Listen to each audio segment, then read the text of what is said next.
Mickey Talks. Hey, Matt, as we get started right away here on Mickey Talks, brought to you by Barnes Paving, which I will thank them in a moment. But, Matt, I just thought of something. We have an official new theme song by the great Dennis Shockett. Now, how did that happen? So, Dennis, you know, one of the best songwriters in this town ever. Yeah. Wrote our amazing theme song, which I'm so proud of. And then because he is one of those artists that can never turn his brain off, calls me 4 weeks later and goes, hey, man, I want to write you another one. We'll update it. We'll call that season. He literally goes, we'll call that season 1, however many episodes. So whatever we end I'm laughing because I love it. It's amazing. So we're either going to edit like 67, 69, 73, wherever Dennis comes in and we debut the new one. That last show was the final episode of season 1. Right. Now we start season 2. So would you say the first theme song that we just ran is kind of Beatles-esque? Yeah, totally. And yes. And then what would you say the new one is? So Dennis basically told me it's kind of a grungy Nirvana-ish sort of 90s kind of doom rock. I like it. And then the next one I want, season 3. I'll let you pick that genre, Matt. What do you want? I think you should just punk it up. Like a punk rock song? Yeah. Hell yeah. Like just speed up the original version and with a punk beat. Dennis, you heard it. He'll have that one next week. Season 2 will be 4 episodes long. Yeah. Because he'll write a new song. All right. It is Mickey Talks. It is brought to you by Barnes Paving. The amazing people at Barnes Paving are just, if you need them, they'll show you why they're so great. BARNES paving.com. You can give them a look. And if you mention Mickey Talks, you will get 10% off. They're incredible. And Mickey Talks would not be here without Barnes Paving, who is MHIC insured and incredible with the Better Business Bureau. So much love and thanks to Barnes Paving. Now, Matt, we got kind of a big guest today. We've got a great guest. I'm very excited. She's a very small guest, but she's huge in stature. Very true. Very tiny, but like me, very tiny. Yeah. But I love this lady. She has been a wonderful person in this business to run into at events. Well, we all worked with her at one of the old stations, and then she went on to another station. Correct. And now she's at WMAR Channel 2 as the traffic anchor. You do it, Matt. Kristy Breslin, welcome to the show. I am so excited to be here. I'm excited to have you. I think what freaked Matt and I out was how excited you were. We were like, what the hell's wrong with her? She's doing her show. It's not like we're going on her show. Oh, my goodness. Now, so, Kristy, welcome, first of all. Thank you. Seriously, I was so excited to be here. I was fangirling. I said, I'm going to go on with the boys. This is so great. And I've listened to so many of the shows, and you guys have had an amazing lineup so far. Wow. Well, you are part of that amazing lineup, so thank you for making it successful for us. Yeah, I mean, Matt and I still are like giddy about the whole thing. Like, we call people like yourself and you go, yes. And Matt, like, I literally, do I not call you? I've literally said 10 times, guess who said yes? And he's like, am I right? Yeah, I'm absolutely. Like, they're going to do it. And he's like, yeah, dude, he manages a bowling alley. And I'm like, that's not true. But no, I mean, we're just blown away. So, Kristy, we wanted to have you on for so many reasons. Number one, I need to know this. Where did you grow up? Well, actually, I've lived in Harford County since I was 3. Yeah, you've literally grew up here. So we're all locals here in this room, which is cool. Yes. You know? Yes, I mean, I'm so local. I mean, I'm talking pre-K. I'm talking kindergarten. I went to Southampton Middle School, Bel Air Elementary, Harford Community College, and then I graduated from University of Maryland. I mean, you don't get more local. It's not always local with media people, though. You know, It's so funny to be in your own hometown, and you're like 5% of the market is locally raised in TV and radio. Yeah. Everybody from out of town. Well, I love it because I know so many people, and these are all people that I've grown up with. And I do a lot of MC events in the community. Yeah, you do. I know you're everywhere, aren't you? Man. 30 this year. And wow. It's all for these wonderful organizations. And in some way, I am tied to every single person at the organization. I either went to high school with them, I went to college with them. I know exactly how you feel because I do the bikini contest at Red Eyes. I do the bikini contest at Tiki Lee's. I do the bikini contest. If they have a bikini contest, you can bet your ass it's me they're saying hi. So I've been doing those, by the way. It's so funny Like, I mean, I'm a comedian by trade, right? So it's perfect for me. But I literally think about how long I've been doing that kind of stuff. It's hilarious. It's like, well, you started back in the Hammerjacks days, did you? Well, the truth of the matter is my first like gig like that was at Night Shift. Night Shift? Where was that? Is it still open? I don't even know. I don't know. It was on what is it, Halliburton, right by like if you're going past Jimmy's Famous Seafood, like from Dundalk, you know what I mean, going towards the city, Jimmy's is on your right. You take that all the way down, and when it bends like that, underneath of 95 is where Night Shift was. I know exactly what you're talking about. Yes. There's a lot of accidents there. Yes, tons of accidents. That's her reference. Yeah, that's a great excuse, by the way. Well, it's true. I mean, I can tell you, and the other thing is, you guys know Harford County very well. Yes. There is one spot in Harford County that every day there's an accident. There's one near you, man, like on Bel Air Road, Sunshine Avenue. Oh my God. Yeah. It's like the Bermuda Triangle. That is, huh? Yes. It's like the gangs of New York. Yeah. You got the 5 points coming together. I do want to say too, the traffic thing, you know, with me with Night Shift, and you're right, there were a lot down there. I saw a lot of rear ending going on. Kristy, listen, I'm not going to take you that low. Believe me, I had to make my stupid little childish joke. But that's where I like started doing those kind of things. They had a Jello wrestling night. That's how long ago I'm like a kid, man. And that's how I started emceeing things. Honestly, I'm very immature for my age. I am, and I'm very. I think we all are, Kristy. Oh, I am. I mean, but I have a lot of fun. Yeah, you know? Of course. I got to tell you guys, when you told me, I had told Matt, because I was listening to the show, and I'm like, oh my gosh, this is so good with you and Mickey. And I'm like, oh, maybe he'll ask me to come on. And then he did, and I'm like, woo! I was so excited about that. I'm like, score! I thank you, Chris. That makes us feel. You can't imagine. Sincerely, thank you. So let's get into this. So you grew up local. You graduated from Maryland. What was your major? Communications. Okay, so you knew what you wanted to do. What was your first job? Well, funny enough, my first job I'm still at Harford TV. Well, actually, no, let's go back. 15 to 21, I was a waitress at Chili's, and I was terrible. Awful. I mean, I would have fired me. Now, you're a very personable person. Right. What made you terrible at being a waitress?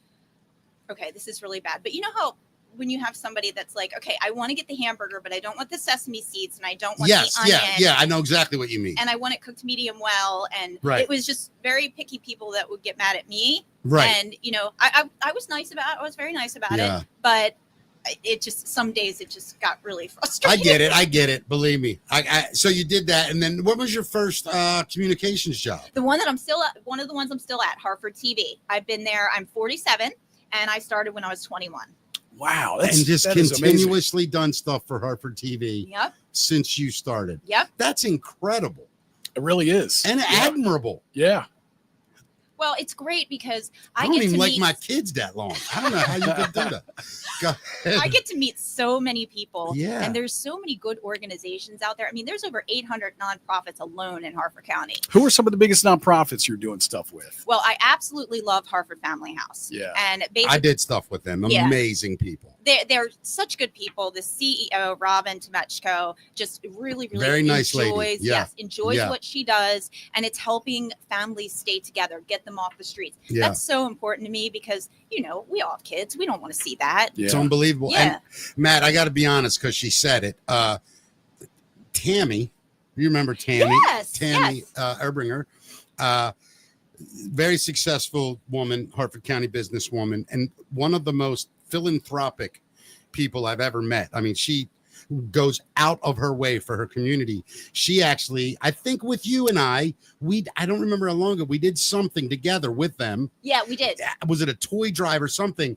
And I just remembered meeting those people and that lady, Robin. Yes. And it's very rare. I hate to say this. When you meet someone and their passion is in the front, not necessarily the organization and just their passion, like why they're doing it. That's all I got from that lady was like, why? And I was like, yeah, I can get behind this. So that is an incredible organization that lady runs. Yeah. Love it. Love it. Hartford Family House is a big one. The Hartford Center, my friend Sherry Nolte runs that. They help people with disabilities. They give them employment opportunities. Yeah. That Breathe 37.9, I just did an event for them. They help with like food pantries and clothes and backpacks for kids. There's so much good. Love that. Yeah. There's so much good in the world that you just never hear about. Yeah. It's incredible. Right. And That's the I thing. get to tell those stories. I mean, I'm not going to lie. Some of them are really, really sad. Oh. We have a really bad addiction problem in Hartford County. Well, Yeah. we have a bad addiction problem in the country. Yeah. And I just did something with Hartford TV. It's called Facing Addiction in Hartford County. We had a great panel of people there talking about what the disease has done to them and what it's done to their families. My friend Danny McGee. He's great. I know you guys know Danny. He was the keynote Talk about speaker. a guy that was down and out. Mm-hmm. He was living in his car, homeless. I mean, at this one point. is a guy that when I say nothing, like I had nothing at one point recently. He did, and what he was able to come back from, incredible stories. Yeah. And he's paying it forward. Yes. Like he goes out of his way to make sure he still helps. So there's so does. many great people, Kristy, and you've been doing it for so long. It's incredible. Matt, I feel like she should touch us before she leaves, like a blessing. You know what I mean? Like, you know what I mean? Like a saint. Be anointed by her. Just anointed. I couldn't think of the word. Kristy, when you so you've been doing Hartford TV that long, what was the first job you ever got where you were like, oh my God, I got to call home and tell them? What was that job for you? Well, actually, it was as you know, I work for iHeart, Yes. and the traffic company that I work for, I've been with them, since I was 28, and they've gone through a lot of different names. Yeah. So when I auditioned to be a fill-in traffic anchor, I remember getting the call saying, "Hey, we like you. Would you like to be a fill-in for Channel 13?" And I said, "Oh my gosh, yes!" And that was 2005. I started filling in for them in 2005. Wow, 20 years ago. 20 years ago. Yeah. Yep. So was that the one when you hung up, you called mom, dad, whoever, and were like, I got it. Was that the one that you flipped out about? That was one of them. Yeah, That was one of them. I'm like, oh my God. I was like, I'm so excited. And it was great. And I filled in. I was the fill-in for 5 years. And then in 2011, they came to me and they said, "Hey, we would like you to be the afternoon traffic anchor." But before that, in the time between, that's when I was with you guys. Yeah, I was remember. doing traffic on 98 Rock. Yep. And I filled in for Detour Dave when he was sick. God bless his soul. Yes. The great Detour Dave. He for was sure. amazing, Yeah. just amazing guy altogether. Incredible. And then I started doing the lottery drawing. Yeah, remember that? That was so much fun. Yeah. And I was filling in on the Bay, and I was filling in on Channel 2. So I dropped for 5 years. I was doing all those fill-ins, and then when Jay-Z came along, I did that, and the only thing I could keep was Hartford TV, and that's nonprofit. So of course they let me do that. Addressing Hartford County, I want to say something, Matt. I've been saying this to Matt for a while. To me,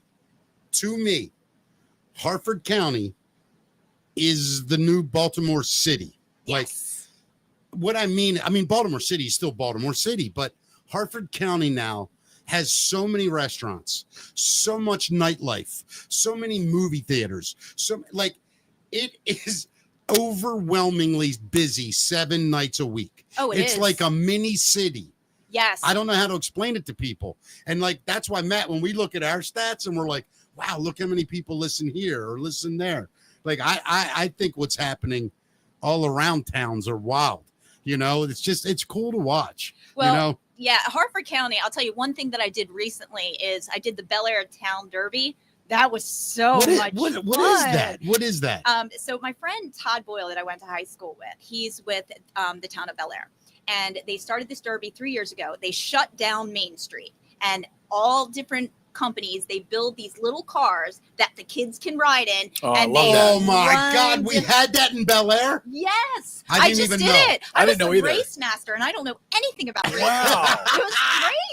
I want to race a car, dude. Build a car or something. Next year, we're figuring out how to get in. Mickey Talks car. Mickey Talks car. I will get you in. And hell yes. These people work so hard on these soap. Yeah. It's on. We're gonna have a jalopy. You wait, dude. Yeah, jalopy. Wait till you see it, and the kids they're intense. I believe it. It's competition, and we do a big awards ceremony at the end. So much fun. Cool. What a great event. Yeah.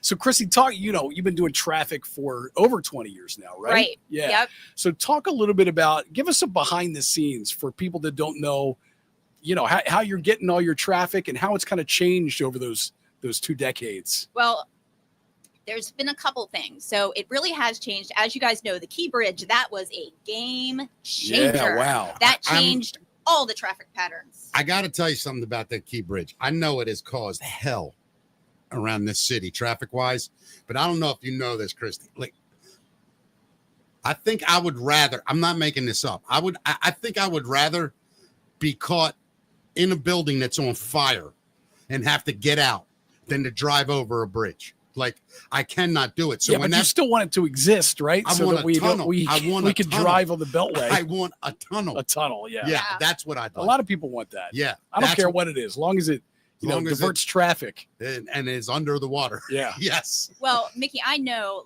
I know that you're scared of the Bay Bridge. I'm scared of that too. I couldn't do the Key Bridge either. I couldn't do it. The Bay Bridge, I think that's one of the it's scariest. Number one. It is number one. And I was so proud of you when you said, "Oh, I made it over." Well, I wasn't driving. Oh. That was just me in the passenger seat. Oh my goodness. That's how scared I am. Yeah, you talking about on Sunday when I was like, yeah. Yes. Did you see that post, Matt? I posted on Sunday right before I got on the bridge. I was like, about to enter the bridge. If I don't respond after this one, I didn't make it. And that was for the passenger seat. Yes, but I'll tell you why. We're going to hypnotize you, man. I know you keep saying that, but here's why I was freaked out. Yeah. Sunday, because, the world's going crazy right now. And I thought, great, I'm going to be on the bridge. It's going to get taken out while I'm on it. And but as soon as I got off the bridge, all I wrote was made it. I saw it. And I'm like, I guess he's all right. Yeah. Okay. So like when that happens, okay, how does your job change overnight? What happened to you the day the bridge falls? How's doing the traffic different?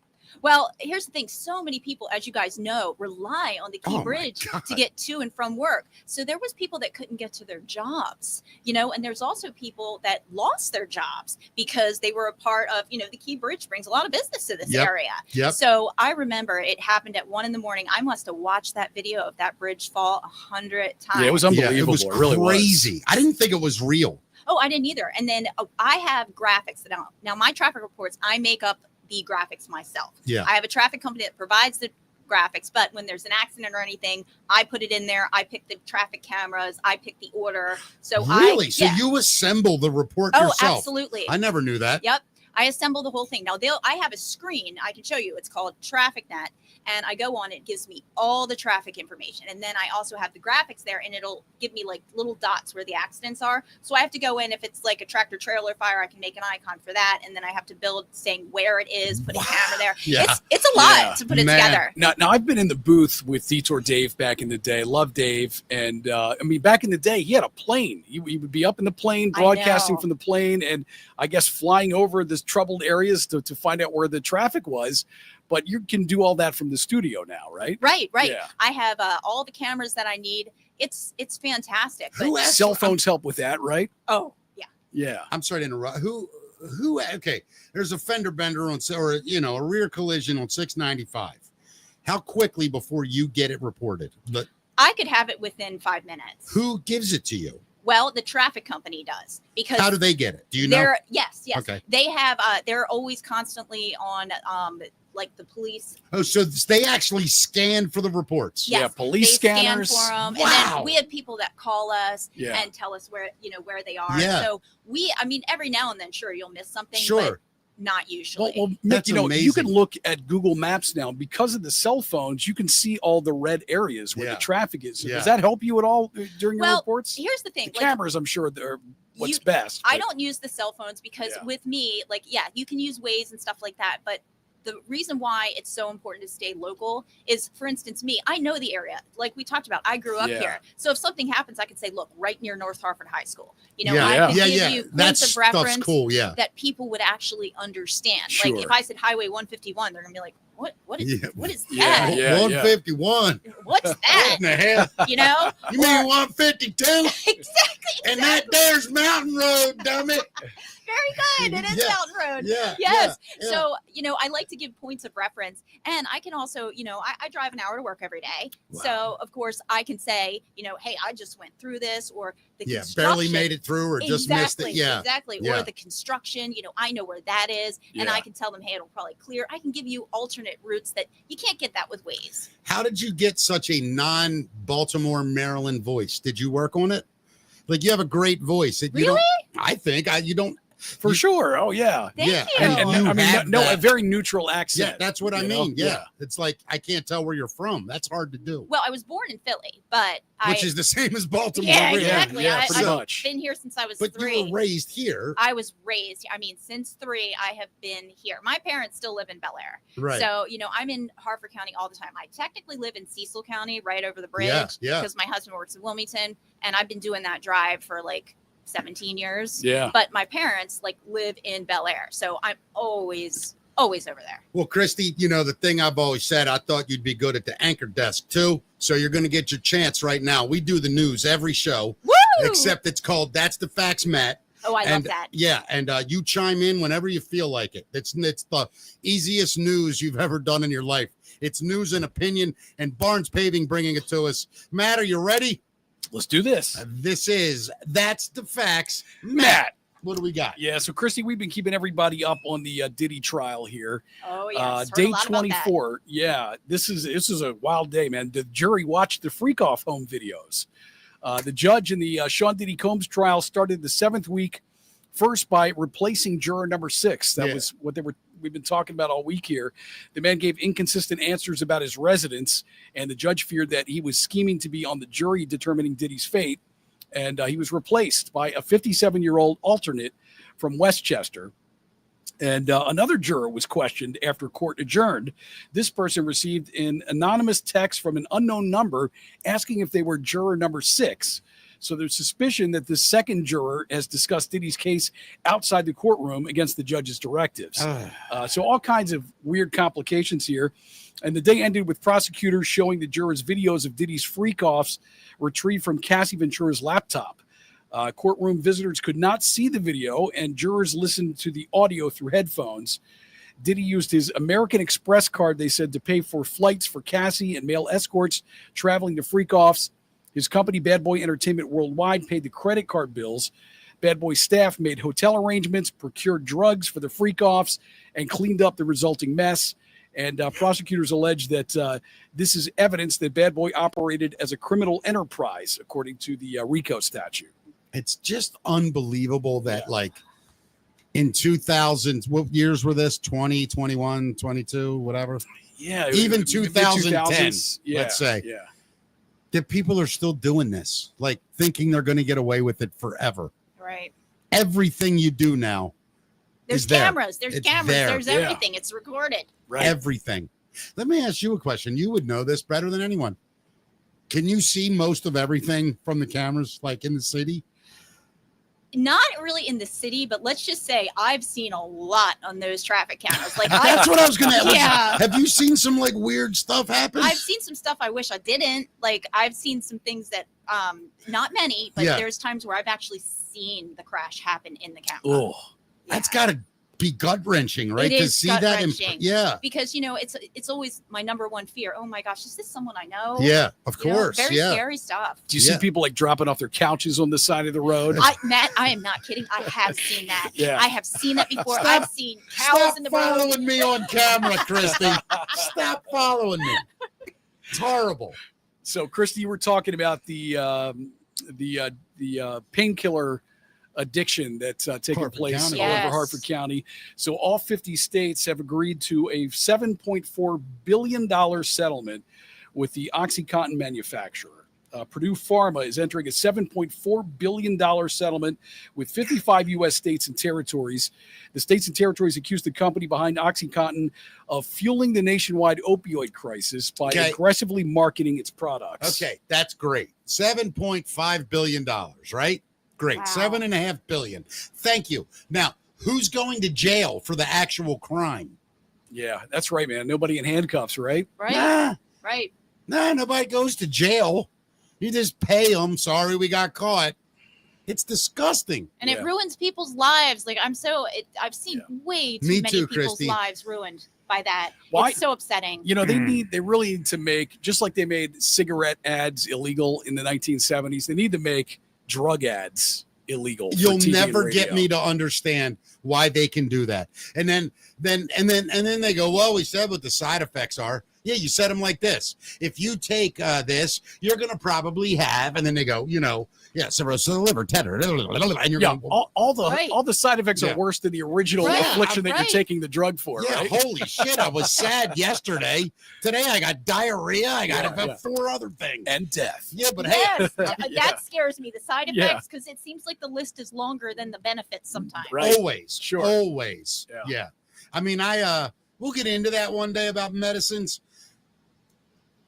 We'll get into that one day, Matt. Today's not the day, but yeah, it's insane what happens. Well, we were talking about Joey Chestnut earlier in the week, and everybody was wondering whether or not he was going to be in the Nathan's hot dog eating contest, and it turns out he will be there on July 4th. The 41-year-old is a 16-time champ, but was barred from competing last year because he partnered with Impossible Foods to promote its vegetable-based franks. He says that he's thrilled to be back after downing a record-setting 76 dogs in Nathan's 2021 competition, and he says he's going for 80 this time. He holds the world's hot dog eating record after scarfing down 83 hot dogs and buns during a Netflix contest last year called Unfinished Beef. Hey, Matt, no lie. Or Kristy, I mean, Matt, if you say you're sitting down and you're hungry, you're really hungry. Yeah. And somebody gives you a tray full of hot dogs. Be honest. How many could you eat? Just sit until you were like, all right, I can't eat any more of these. How many? I mean, painfully, I could probably get like 4 down. That's what I was thinking. Like after the third, I would literally hot dogs and buns. Yeah, I would be like, could you eat 2? Maybe, I mean, you're tiny. maybe. Right, yeah. I mean, I love Nathan's hot dogs, but I don't love them that much. Right. I don't even think I could do that much chocolate. I am a chocolate fiend. Yeah. The only thing I can, there's a couple things like pasta. Oh yeah, if I have red sauce, a good meat sauce, and I could eat 1.5 pounds, 2 pounds of pasta. Yeah, well, put me in front of a TV and I'll down an entire bag of anything almost. But man, 80 some hot dogs in 10 minutes? In 10 minutes, that's 8 hot dogs a minute in 10 minutes. Yeah, that's good for him. Yeah. Okay, if that's your thing. Here's the other thing. When is he going to age out of this? He's 41. I mean, at some point, doesn't this become dangerous for you? I mean, well, I saw that interview with him that time, and they had the 3 different doctors all looked at him, and they were like, they actually said that the way he prepares, the way he stretches his stomach during the season, and then what does he do to prepare? So he'll build up by you'd think he'd starve himself. Yeah. It's the opposite. He loads up. And then what? You're stretching your stomach. Wow. Oh my goodness. So and then when it's time to fill it, you're not fighting the stomach's urge to contract. So is it like water or food that he's putting in his stomach? But it's combinations of everything. And then it's like, if you eat certain things, it will coat the inside of his stomach and help with pain and elasticity. Wow, there's like a whole science to it. And this guy, he's probably got a doctor on his staff at this point. Oh, he has to. He's got to. Without a doubt. Yeah. I mean, if that's what you do for a living, right? I mean, I would imagine that the biology that must take place. Oh, it's got to wreak havoc on your health. I don't know what it is, but I would love to know from a doctor or a nutritionist or, that would be interesting. What does he win? I forget. What is the prize? It's a cash prize usually. But it's nothing. It is nothing? I think it's pretty good money. I think it's a year's salary. Is it? I thought it was like $10,000. If there only was a device where we could look it up and find out the answer to that. As Mickey does it right now. Yes. What is the grand prize for the Nathan's hot dog I'm eating going to say contest? I'm going for 20,000. I'm going to say 75,000. All right. What do you say, Mick? $10,000. It's $10,000. I told you guys. That's all? Yeah. Wow. I mean, I would get it if it was like $50,000. Well, you know what? You know where he makes his money though? Is on endorsements. So Right. Nathan's Hot Dogs was his endorser for a while, right? Who was the Japanese guy? Kobayashi? Was it Kobayashi? Something like that. Yeah, it's the guy he went up against in the For world years. record. Yeah, right? yeah. And those two went at it for years. Yeah. I think his name was Kobayashi. I think you're right. God, I hope so, because I don't want Japanese people to think I'm just making up names.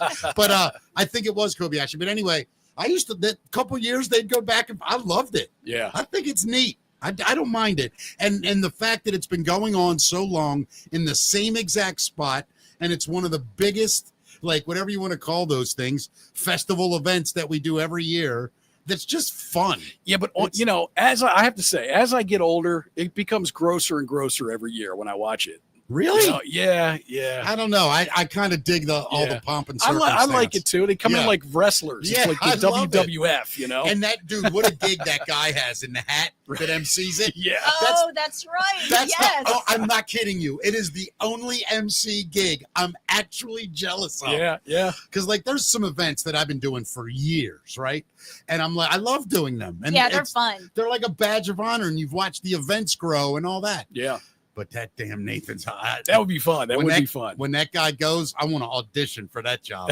That sounds like fun. I would kill for that job. I would too. Yeah, you're on the front lines watching all these Heck hot yeah. dogs go down. Bringing all those, mega stars in the hot dog eating world.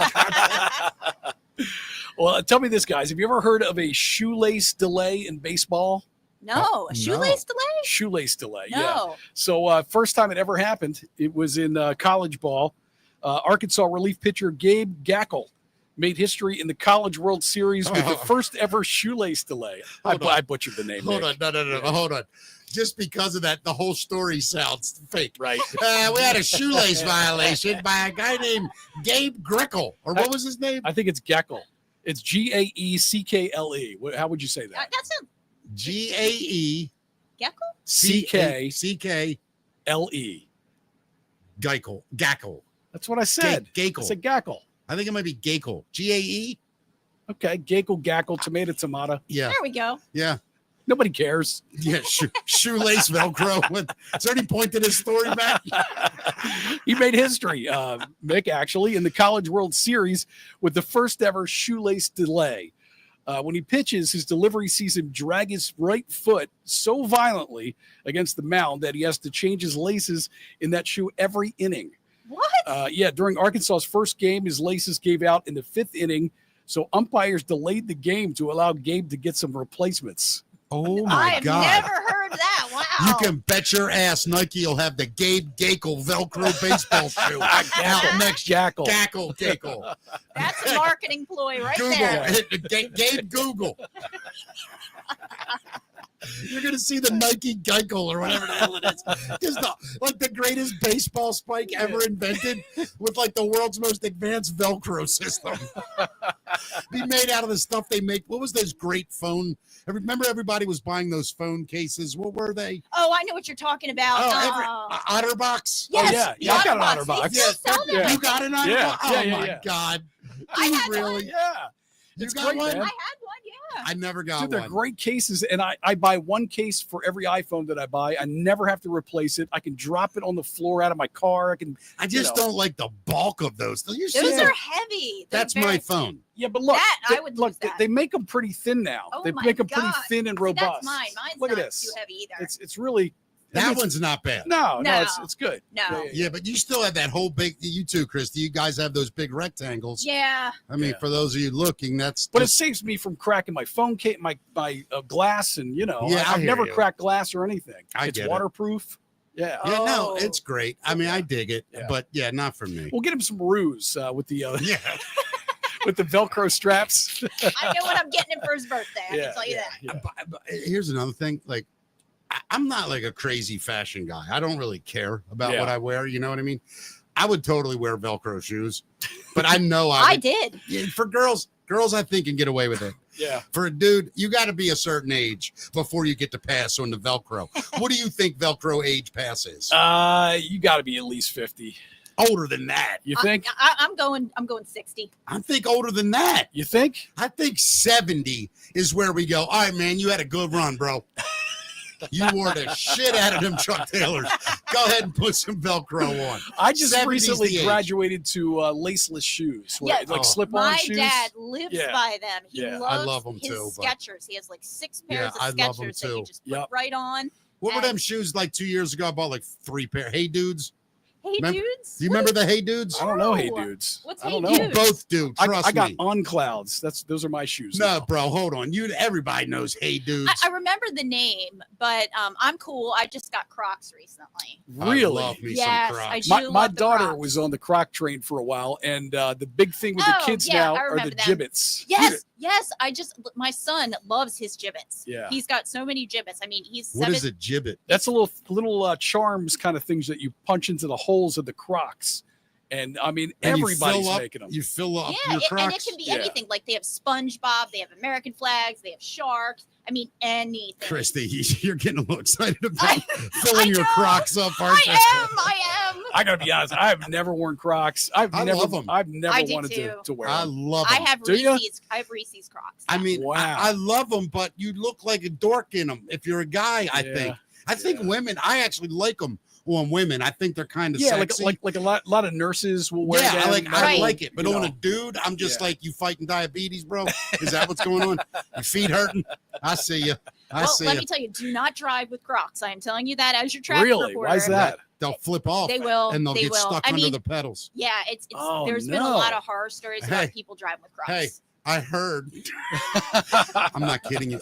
I got my Crocs stuck under my brake on 690. Really? If I wouldn't have been on 695, I could have been dead. I was able to get my other foot under the brake. I'm trying to picture how that happens. I don't So even, you're it's no back to the shoe, Right. right? There's Okay. no back. So when Yeah. you're driving, right, if you move your foot and you just have it down, it'll spring forward. And it went behind the brake pedal, and I was like, "Fuck!" And I'm driving. I'm trying to reach. I'm like, "Oh my you god!" can't retrieve it so you can brake. Right. Correct. It was like That's happened to a lot of people. So thank God, I literally Whoa. took my left foot and I could slide it over near the gas pedal enough Yeah. to where I could then use my right foot and get it back. Yeah. But that was scary as shit. I never Oh. did it again. I know. Well, they have some straps that you can put on the back, but the way to wear Crocs is like, Open. yeah. Yeah. So do not drive with Crocs. I'm Yeah, do glad you not- told your They make. story. I mean, it's Yeah. great. They make like wintertime Crocs now with like fuzzy insides. Have you They seen do, that? yes. Yeah. But they're not like, I don't like the fuzzy ones because I like to wear my Crocs in the water. Yeah, Right, I'm with yeah, you. that's- I don't Yeah. like them with That socks seems or to be the anything point like of that. it. It's like, well, you just Right. get a shoe if you're gonna,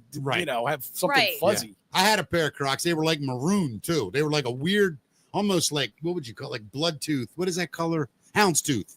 Red, like Oxford red. You know what I don't even mean? know that color, Mick. Me either. I'm making the whole thing up. I believed it. I'm around the color I'm thinking of, but I can't think how something blood something. I don't know. Anyway, I had a pair like that. I loved them, and I used to wear them the morning show all the time. Amelia made God, she used to crucify me. What'd you for call wearing- them? Blood tooth? It's some color red, like I've never heard of Hounds- that, but hound's tooth, blood. Some Houndstooth. there's so many No, that's a different jack- colors. yeah. But you know God what? damn it. Some of the best Is that your advice- favorite color? No, I just like those But shoes. he's right. There's like so many Yeah. different like shades of colors. Like I don't even know them all. But just like George Costanza said on Seinfeld, like it's not a lie if you believe it, and he believes it. You Yeah. know? Oh my God. Yeah, You 100%. and my wife are going to be best friends. I love Seinfeld. You I just think quoted every. Seinfeld. Oh, I can quote Seinfeld. She's got a quote for Seinfeld for everything that happens in life. I got to step out of this conversation. Gotta step out. I want to keep my friends. There is a Seinfeld cult that I just can't believe. I can't buy it. It's like when I'm at parties and I know what happens. Somebody will say something, and then like 6 other people do it because it's like a famous thing from Seinfeld. Yeah. And I go, I just never watched it. Well, Mick, you want to hear something crazy? I've barely watched. I it bet ever. I've seen 10 episodes. maybe Yeah, that that's where I'm at. over the years. And I never even liked Jerry Seinfeld as a comedian. And I all these years I was always like, why don't I like him? He's a god. And then when I watched his comedians in cars, well, getting I love his coffee, comedy, man. I never did. But then I watched his Netflix show, The Comedians in Cars, Yeah. and then I understood him. I understood who he is. And then I got Why his doesn't comedy. Mickey understand my comedy? Yeah. But like, I mean, somebody, you're like, that's what she said, right? And then if 50 people go, that's what she said, that's what she, or whatever, no soup for you and all that shit. Right. Oh yeah. There's Yeah. a quote for everything, like right. marble rye bread and lip readers. Yeah. Right. I Is mean- that your favorite TV show? Is Seinfeld? It's one of them. Yeah, It's yeah. one of There's them. a good question. Guilty pleasure TV shows for Kristy Breslin throughout your life. Is a teenage girl favorite show? Oh my, Gilmore Girls. I knew it. I knew it. I loved Gilmore Girls. I can't help Who it. didn't? All right. Let's see. Favorite band as a teenage girl? I love Nirvana. Really? I love. That's where you were Nirvana. then. Yep, Wow. that was my time. That's that a was my time. Great call. Okay. And your favorite movie as a teenage girl? Clueless, Really? and I still love Clueless. Yeah. Really? That sounds But- about right. But Yeah. it's been overtaken now. I actually there's big debate. Yeah, that's what I want to between- ask you now. Favorite band all time now? Oh, now. Like when you think back, if you had to put something on for a long drive, what's your first choice? I'm going to be honest, Journey. There's nothing wrong with that answer. Journey, you Nothing. know, their greatest hits. I could just sit there and listen to that all day. Favorite movie, Lifetime? Okay, so I have a new one. I really like Maverick. Have you seen Maverick, the sequel to Top Gun? Oh, yes. Oh, yeah. Love that. And Twisters. The new Twisters. I love you are so much like me, just the action movie like junkie. I love it. Yeah, I do love too. it. Yes. I love great family movies. Wait a minute, is that like the Twister movies you're saying? Well, it's the new one. It's not really the sequel to Twisters, but they did Twister in 1996, and then they came out with a new one. Because I love the original movie. Oh, that's the one blows it away. Really? It's so much. It's wow. amazing. Now, okay. You watch your mouth, young lady. Was it Bill Paxton was the lead in that? I believe so. He was, yeah. but now you got Glenn Powell in this one. I like Glenn Powell too. And he's the tornado wrangler. I'm gonna get the T-shirt. Okay. Like it. All right, I'm in. Yeah, I'm not bad. Yeah. All right, Kristy, I'm hanging with you. All right. I'm all right. I'm just being completely honest. You're in the club. You made it through the front door. I love it. All right, guys. So I don't know if you heard it, but there was a baby shower that turned violent in our home state of Maryland. I did hear about this. You did? Oh, I did. I heard about it. Yep. Yeah. Robin Lisette Alexander allegedly turned a baby shower fight into a hit and run on June 1st in Indian Head, Maryland. After arguing with another woman, Robin got in her car, drove at the person she was arguing with and two bystanders, and then rammed the rival's parked vehicle. One woman went to the hospital with injuries that were not life-threatening. Two others were treated on the scene. A child sitting in the parked car was not hurt. Jesus. Guests slashed the suspect's tires to stop her deputies. To stop her until deputies arrived, rather. And she now faces 8 aggravated assault counts and 2 property damage charges and is out on electronic monitoring while the case moves forward. What happened? Does anybody know? Like, I would love to know those details. They probably got in a fight like, who's the mother? Yeah, it probably was something like that, but it was pretty significant because I remember that I'm the baby's mother. That's my baby. Don't even try my baby. 2 women arguing over whose baby it is. Maybe we'll get her on the show. Robin Lisette Alexander. Say it one more time. Robin Lisette Alexander. Miss Alexander, if you would like to come on and explain your side of the story, this is a comedy show, and you are very welcome to do it. I'd love to hear the story. Oh, my God. I'd love the inside details on that. Hey, Kristy, I know you work for like real journalism, like TV. No, seriously. But I don't know if you know this or not, but do you know that Ed Hale announced his candidacy for governor on this show? I love Ed Hale. So do I. He is the nicest guy. And remember when we played soccer and I was the captain? No, you were the captain, and our team was really bad. So wait, you were the captain of one team, and I was the captain of. I was the captain. Like when we did Team Mickey, you were the captain. Yeah. And then a couple years before, I was always the captain, but I was the worst player on the team, like every year. So you guys lost, right? Oh yeah, we always lose. And then when I was the captain, did we lose? I think we lost. Yeah. Now here's the question though. What team was better, the team you captained or the team I captained? I'm gonna answer for you. It was the team you captained. Now, let me ask you a question, though. There was something I remember about the shirt. What was it? Yes. My son Alex wears his Team Mickey shirt. I've got a picture of it. It's great. It is great. He wears it all the time. And he's like, Mom, I love this shirt. And I said, Alex, I love my son, but I remember I heard what he said at that soccer game. He's like, this was actually before you. Yeah. When I was doing the game and Sharon Jabala, she was a traffic reporter at 13 too. I remember her. Both of our kids were there. And Alex didn't know, but it was on his phone. And him and Sharon's daughter were talking. And he's like, wow, my mom is really bad. And she's like, yeah, my mom's really bad too. My God. And he goes, no, I think my mom is worse. And I'm looking at it. I'm like, wow, that's harsh, Alex. Very harsh. Is so funny. I do remember. It was so much fun, the media game. Oh, it's great. It was so much fun. Those kiddos, they'll put daggers in your hearts, won't they? Mine, just like you guys, mine is leaving for college. I'm wow. Where's he going, or she? I'm sorry. Alex is going to Towson, which is a half a mile from Channel 2. I'm very excited about that. Yeah, he's gonna love that. Oh well, Mom, I need $20. You're 3 blocks away. Hurry up. Well, my news director now, Kelly Groff, dear friend of mine. Yeah. Oh, she's just, I can't say enough about her. Hi, Kelly. Oh, she is. You guys would love Kelly. She gave Alex the nicest card. She gave him a $50 gift card to Target. Card. And then, wow. I thought she said car. Yeah. oh, no. I'm like, I want to work for Kelly. No, a card. And in the card, it said, Alex, we'll do the best we can to keep your mom off campus. That's awesome. It's not going to happen. It's not going to awesome. happen. That's hilarious. Yeah. Are you a tiger mom? Like, are you a helicopter mom a little bit? I kind of am. Yeah. I kind of am. But I love my kids, and my daughter is a type 1 diabetic. So right. I am glued to my phone. Sure, I have the course. app on my phone. So I watch her numbers, and she's great. She's great with it. But, you get scared. Of course. But like, does your husband ever have to look at you and go like, they're fine? Like, Oh, daily. yeah. Daily. Yeah. I'm absolutely ridiculous. You're that mom where I am that mom. dad's entire job is this, honey, shut up. They're fine. Sit down. You Be know quiet. she's a great mom, Of right? course. Well, Yeah. I love my kids. There's nothing I wouldn't do for them. But, Alex said I let him go to senior week with his friends. Yeah, that was tough for and- me and my son too. Oh, I was but- the whole time. I'm just like watching him, stalking him on 360. I Yeah. hit it, seeing where he is, and then I would text him every night. How are you doing? I'll never forget the text. He goes, "Mom, let me be free," with little prayer hands. I can't do it, even though they're grown. They're my babies. Carlin went down for senior week, and I texted him the first night, and I did it kind of early because I didn't want to be, that parent at 2:00 in the morning. What are you doing?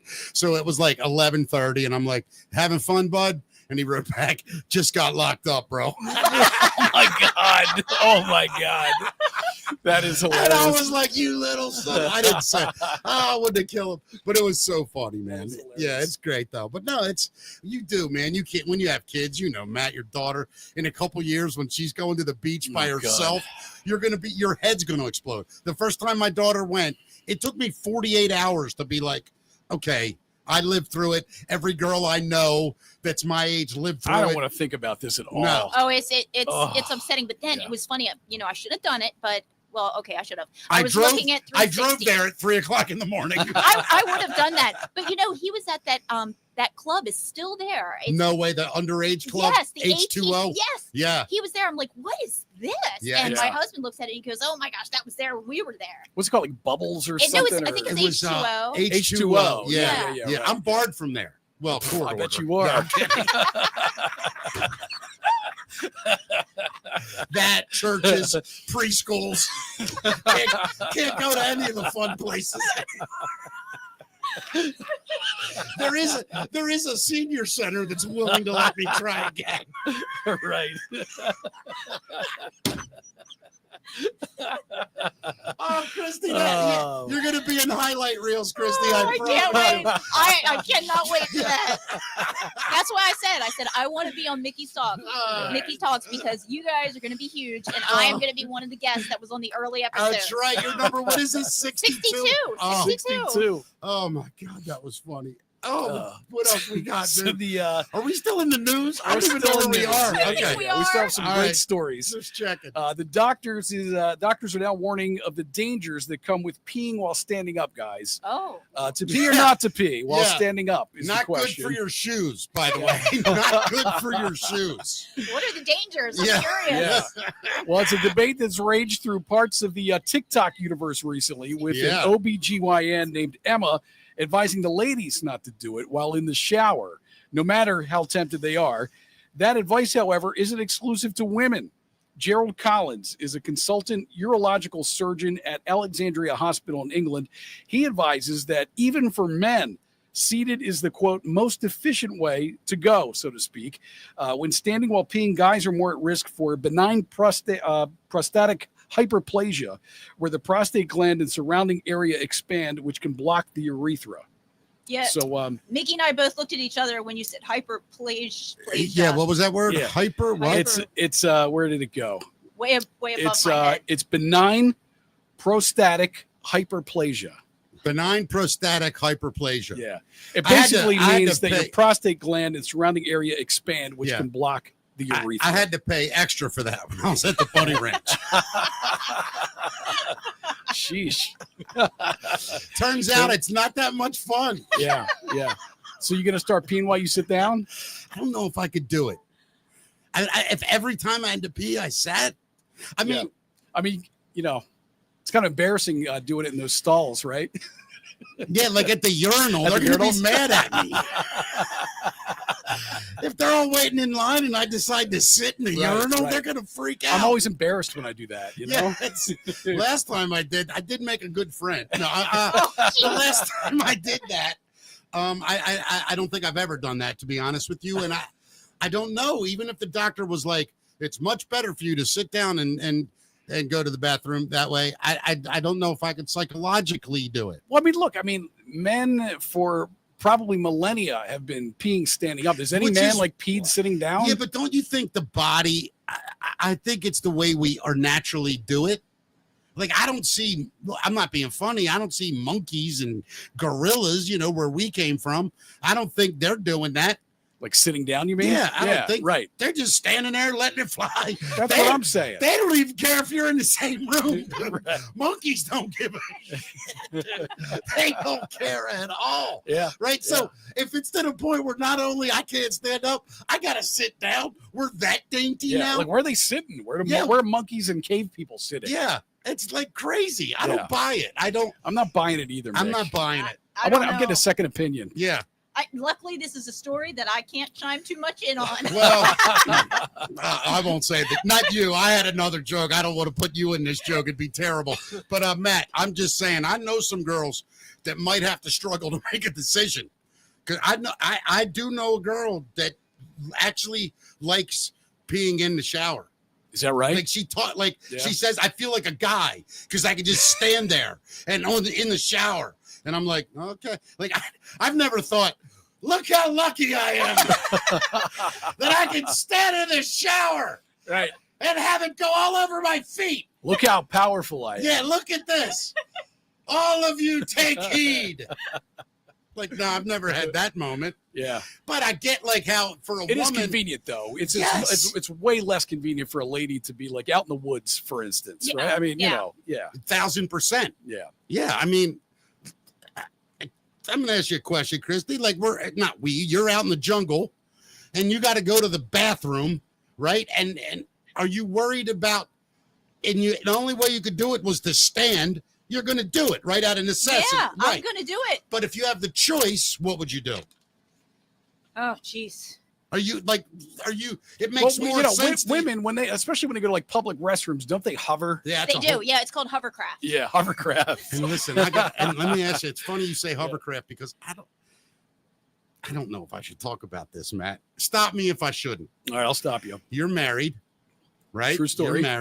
You're married, Kristy. Yep. All right. I've been in serious relationships my whole life, marriage, girlfriend, lived with women, shared close proximity. You hear each other in the bathroom. When a man goes to the bathroom, it sounds like a glass of water being poured into a toilet. And when a woman goes, it sounds like you have the PSI turned up all the way on the smallest hose in the world with 25,000 pounds of pressure. Like, I just envision women rising up as they sit the pressure. Like they're power washing the floor. Power washing? Yeah, like they're power washing the toilet.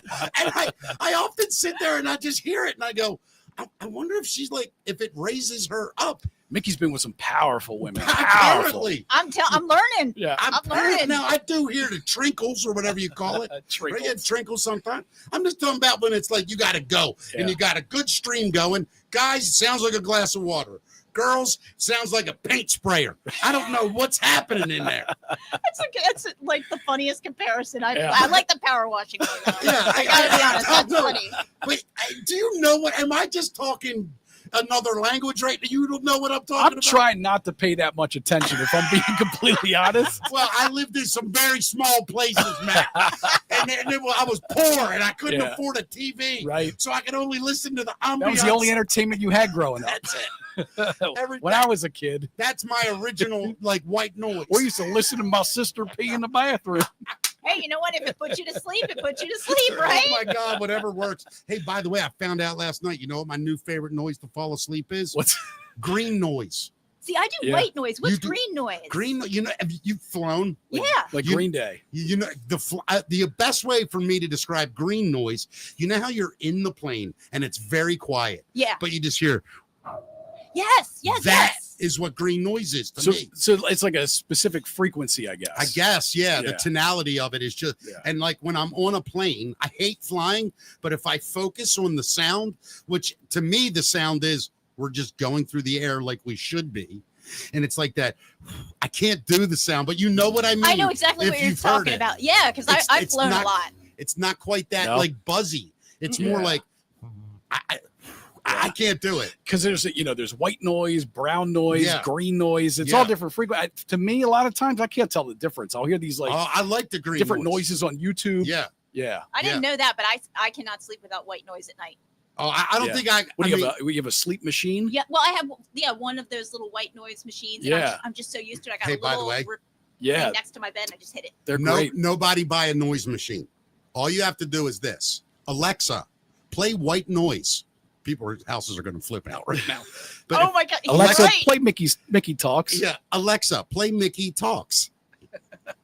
That is awesome. But we do that every show. If you're at home, do you have Alexa in your room? Of course. If you just go Alexa, play brown noise, it'll. Alexa helps me out on a daily basis. Let me tell you something. I love Alexa, but they're listening. Oh, I know. That scares me. Now tell me this: when you travel, do you have to take that noise machine with you so you can get to sleep? No, when I travel, I don't. I guess when we travel, we're so active. I'm always so tired. Yeah. So. Or I'm too excited about where I am. But at home, I've got my system. I mean, I've got my little remote control. Every night before bed, I hit it. All right. Yeah, especially if you have people around you that aren't going to bed at the same time and they're up around the house and there's noise. Those things help. Well, I need it. I get up at 3:00 in the morning. Right. So, I've got teenagers. Yeah. They don't go to sleep the same time as me. Sure. Hey, let me ask you, Kristy, are you guys like an Ocean City family? Do you vacation in Ocean City at all? My family, like I said, I was from Philly, so we did a lot of Jersey Shore. We love the Jersey Shore. But we do Ocean City, Maryland too. Like I've done both. I've done both. You like LBI or Ocean City better? I mean, I get it. You're from up there, so it would make sense. Honestly, I kind of like Ocean City better because I do. I feel like that's where all my friends go. Yeah. And when I say, hey, I'm going to the Jersey Shore, and the only thing I don't like about the Jersey Shore is the beaches are really long. Yeah. It takes a really long time. Yeah. It's like a 3-minute walk. Yeah. From the boardwalk or where you park to the water. Yeah. It is. Come and on. carrying all that beach stuff. Yeah. I mean, that's a lot. Yeah, that's crazy. Great. I love Ocean City. What else we got? Speaking of vacationing, Southern Europeans are shooting tourists with water pistols. They're fed up, apparently, in Barcelona, Mallorca, Venice, and Lisbon. They're all fighting over tourism by squirting tourists. Protesters armed with colorful water pistols and protest stickers sprayed visitors in storefronts, saying endless tourist waves push up the rent, jam streets, and strain the environment. The new coalition called Southern Europe Against Over-Tourism wants cities to cap arrivals and rethink a job market that leans too hard on vacation spending. In Barcelona alone, 15.6 million tourists visited last year, and rent has climbed 68% in a decade.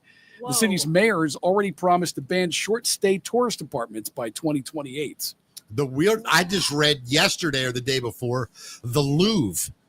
Oh, yeah. Yes. They're saying we can't take any more people. They just shut the Louvre down. They shut it.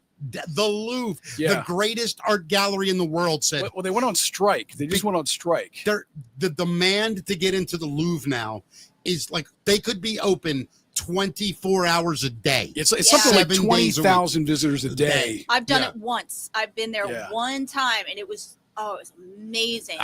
That is in my top 5 things I ever want to do in my life. Probably won't, but it's there. And I would kill to see that. But can you want 20,000 people a day walking through the Louvre? I mean, it's just. I mean, the Mona Lisa is in there. You know? I mean it's iconic. Yeah. The stuff in there is just ridiculous, right? Yeah. But so you think about the tourism, though, as a real problem, right? Yeah. America gets more. Is that right? About that. What do you think America gets? I think America, I could be wrong. I might have this wrong. We're so much bigger, though, geographically. That's the thing I'm getting to. I think America gets more tourists, total numbers, but I think if they do it by population, we're not even close to what Europe has. Per capita, they're getting crushed. Per capita, they're getting annihilated. Like basically, I was reading this thing and it said an American city like New York if it had to go through what like Barcelona does in a day, it would shut down. Yeah. The public transportation couldn't handle it. Right. The streets. Can you imagine spending all that money to go over there and then people are shooting you with water guns? Dude, yeah, right. In France, yes, I can imagine. Right. Yeah. That's funny. All right. So scientists warn, and my wife gave me this story. It's unbelievable. Scientists are now warning that we might be the last generation to see fireflies. What? Really? Yeah. Is that lightning bugs? Lightning bugs. Yeah. Yeah. Is it around here the only place they're called lightning bugs? You know, I don't know. I always called them lightning bugs. I used to go out and collect them. Right. We all did. Yeah. I called them lightning bugs too. Yeah. I think fireflies is other people call it other places. That's why my question is, was it a Maryland thing that they're called lightning bugs? Or is that's a good question. If only there was a device. Yeah. I know. If only we could look it up. Check it out. That was like a childhood hobby of mine, but Oh my I've God. always known them as lightning bugs. Same here. Yeah. So these beautiful creatures, which are beetles and technically not flies, rely on moist environments and dark skies to thrive. But modern urbanization, farming practices, and rising global temperatures are erasing the conditions they need to survive and reproduce. Their fading presence signals a deeper ecological crisis. Fireflies play a crucial role in ecosystems, especially as predators of pests and indicators of environmental health. Experts are calling for urgent conservation measures, which includes restoring wetlands, limiting nighttime artificial lighting, and adopting sustainable agriculture. Without immediate action, they're saying, though, future generations may only know fireflies through stories, songs, or digital screens, not the mesmerizing dance of lights we once took for granted. That's sad. Isn't that's heartbreaking? Sad. But in a related good news part of this, well, two things. Number one, fireflies is what they are called towards the west of the country. Yeah. To the west, they were named fireflies. The south and up in this way, they're lightning bugs. It's just two different things. Isn't there a third name for them? I forget I can't think of what it is, but is there another name? Alexa would know. I got Alexa the would closest know. I could get to Alexa. Nope.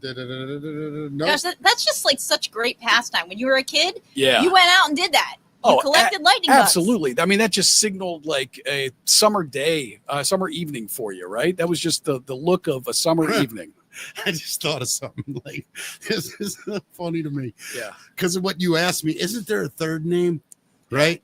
And I could just picture a movie scene or like two dudes getting stoned and they're just looking at all those lightning bugs. And the one guy's like, that's a lightning bug. And the other guy's like, nah, man, that's a firefly. And then they realize, and then one of them goes, isn't there a third name? And he's like, yeah. And he's like, what is it? And he's like, I don't know, man. I don't know, but they're fucking awesome. And they became the fucking awesome bugs. What'd you do last night? No, we just sat out, watched a couple of these fucking awesome bugs. Fab bugs. You could call them fab bugs. Hey, do you have like great memories of like being a kid and just them lighting up your whole backyard? I do. Oh my God, for sure. I had like I the really nets do. and the little cages and everything. Well, I had all that. You were fancy. We had an empty mayonnaise jar. Yep. I'm not making this up. Yeah. And we punched holes in the lid. And coffee cans And too. coffee cans worked. Yeah. And then you kept them in there and they died while you slept that night. Yeah. And then you woke up and said, these lightning bugs suck. Or when you were really little, you used to pick the little lightning part out and rub it on yourself. On the sidewalk. You savage. You wow, savage. man. This is a side I did not know. I never know. did it. I never did it. You Nope. didn't do that? I named them too. I would have them. I would name them. Did yours live? Not really. Yeah. Okay. Yeah. Not for very long. I feel bad about it now. I mean, I didn't see it that way when I was a kid, how evil and twisted it was. Yeah. I mean, had I known this, you wouldn't not be doing the show with me right now. I still love you, Matt. I still Thank love you, you. Kristy. You Thank are a savage, is what you are. Scientists are also using drones to unleash thousands of mosquitoes in Hawaii. They're doing it to save a bird species native to the island. The lab-raised male mosquitoes are meant to breed with the invasive ones on the islands and produce sterile eggs that will help suppress avian malaria. These colorful songbirds, known as honey creepers, were once abundant in Hawaii, filling the air with their chipper songs and vibrant plumage. However, these native creatures are now struggling to survive because of avian malaria. It's a fatal disease, and it's transmitted by invasive mosquitoes. So they've come up with a clever plan to help the birds rebound. They're using drones to drop in thousands of lab-reared, non-biting male mosquitoes engineered to carry a bacteria strain that interferes with reproduction. And when these special males mate with wild females, the resulting eggs will not hatch, which should reduce the overall mosquito population. Okay, and give the birds a much-needed break. I think they should do that everywhere, really. Yeah, I mean, like mosquitoes are important, right? To the ecosystem. I what think is they are for. Yeah, I don't know, but I don't know why, but I think we have to be. They're horrible. I agree, but I do think they're like bees. They just like carry disease everywhere. Right. Well, I mean that's the downside of it. Yeah. But I forget. What is the upside? Oh, they annoy Alexa? other people. They annoy other. That's a good question. What is the positivity? Because I'm sure we could just spray earth and kill them all. We should eradicate them. Right. I like the name honey creepers, though. Yeah. I have not heard that before. I know. I haven't seen a picture of the bird. I've got to look for that. Yeah. I mean, that's interesting. I would personally, unless there's some great reason for them. Here we go. All right. What is it? Mosquitoes play a surprisingly important role in ecosystems. Despite being widely disliked, they serve as a crucial food source for many animals, including fish, birds, bats, and other insects, both as They don't taste that good, man. I'm agreeing with you. Additionally, some mosquito species contribute to plant pollination. Oh, see, So that's why don't you take your selfish little ass and check yourself before you try to have a freaking extermination of all the mosquitoes? I mean, we've got these flying little vampires flying around the sky, hate carrying 'em. disease and sucking our blood. Yeah, see, that's the part that scares me. I'm not good with blood. I am that person. I completely admit it. Every time I get my blood drawn, I pass out and throw up. Every time. Really? Do you really? Every time. Yeah. See, I thought I was bad. I don't throw up, but man, I get real close to passing out. I just, it's something about that. Like I've had a ton of dental work. That doesn't bother me. But when they put the tourniquet, none of that bothers the same way. Needles, I don't like them, but if I'm not looking, as long as I don't look at it, like that pinch, it's like a little, and that burn of the alcohol, I'm like, Nope, I know. Once it's in though, I'm like, okay, I'm good. Well, I can get a shot. But if they're drawing blood, I'm the same way. It doesn't bother me. No, but people in my family, my dad gives a ton of blood for the American Red Cross and donations every single year. And I tried to. Yeah. But there's actually a word for that. There is, because every time I go in, I'm so embarrassed because it happens. But it happened to it used to happen to my dad. My dad used to go in and do it. There was one time he got his blood drawn and he was driving home and he threw up all over his car. We called him Chunks for a year. Oh my God. Well, those with the fear of having blood taken. See, it's not just a fear; it's a reaction. It's a fight or flight response. They told me it's a big thing. Along with vomiting or passing out, are known as babies. That's the babies. I thought it was like this really long. There is a word for thing. it. He's pulling your leg. Oh, I was gonna say. Okay. Oh my God. What is the real word, Nick? Look up the real word, Nick. I was gonna say another joke, but I didn't want to do it with Kristy. Oh, believe me, I've got two brothers. There's nothing I haven't heard. Well, try being a dude. Yeah, I cannot. I tell you right now, the blood thing. It doesn't. I don't know why it doesn't bother me, but that. Yeah, I don't know. It just doesn't. I hate it. I get it. A lot of people do not like it. Nope, I dread it. I mean, I am the biggest wuss you will ever meet, and I am fully admit that. That's sort of the word I was going to say. Oh no, it is. It's totally. I'm totally a wuss. I know. I get it. I know it. I was more making fun of Matt. I can't have my blood. I can't. Why don't you hypnotize yourself and get over it? Why don't you do that over there, Houdini? Maybe you can hypnotize me and get me over it. Yeah, I could. Maybe we should try that. Yeah, we should. Of course, I don't want to see that. I don't want to see any blood getting drawn either. Oh, would you have to be there while she's getting it done? Not necessarily. Because I was going to say, if that's how you're getting me over the bridge in the car with me, you're out of your mind. What do you mean? If I'm, you don't want me to be there with you? Let me start this over again. You want me to be there with you? No. I'm gonna start this whole thing over because I think I'm misunderstanding something. All right, go ahead. When you're gonna get her over getting her blood drawn with being hypnotized. Yeah. Do you have to be with her when she's getting it drawn? Not necessarily. I mean, I could be. Does it help? I don't think it actually matters. Okay. All right. We could do sessions. So you're going to train me to get over the bridge before I'm driving over it. Of course. I thought you meant like this. Okay, start driving. Oh, now you're getting sleepy. I'm like, what the fuck? That would be bad. Yeah, As your traffic reporter, I do not recommend that. Hey, speaking of which, the Bay Bridge, right? Let me ask you. And now every Sunday, that thing's a disaster. Oh my gosh. But why going to the beach is it a disaster as well? Like it's backed up on Sundays heading down. Why? Do you know why? Like what's Pure going volume, on? right? Well, it really is. I mean, Sundays, I know like summer beach traffic. I know the times that are the worst. Obviously, it's Friday afternoons. Yeah. Definitely, you want to travel at off-peak hours. I always tell people, Yeah. travel after 11 p.m. Agreed. Or that's when I like to do it. Yeah, Yeah. I mean, or like in the middle of the afternoon, not early morning because people want to get into their places and stuff, not late afternoon. Like Right. there's specific times that you have to go. But I've seen backups on the Bay Bridge stretching like 15 miles. Oh yeah. I mean, Dude, it's a nightmare. Every Sunday, I got it, or every other Sunday, I have to do red eyes, right? Takes me 35 to 40 minutes to go from my house to about a mile before. And then from a mile before the bridge to over it is another hour. Every other Sunday. Yeah. Yep. I used to love driving in the middle of the night. That's where I would go. Yeah, I hate the It's bridge. great. I mean, Yeah. that's my Yeah. drive in the morning. Like I said, I'm on the road at 3:30 and Yeah. there is nobody and I love it. What time's your first broadcast? Well, my first hit, Yeah. as we call it, Yeah. usually around 5. Wow.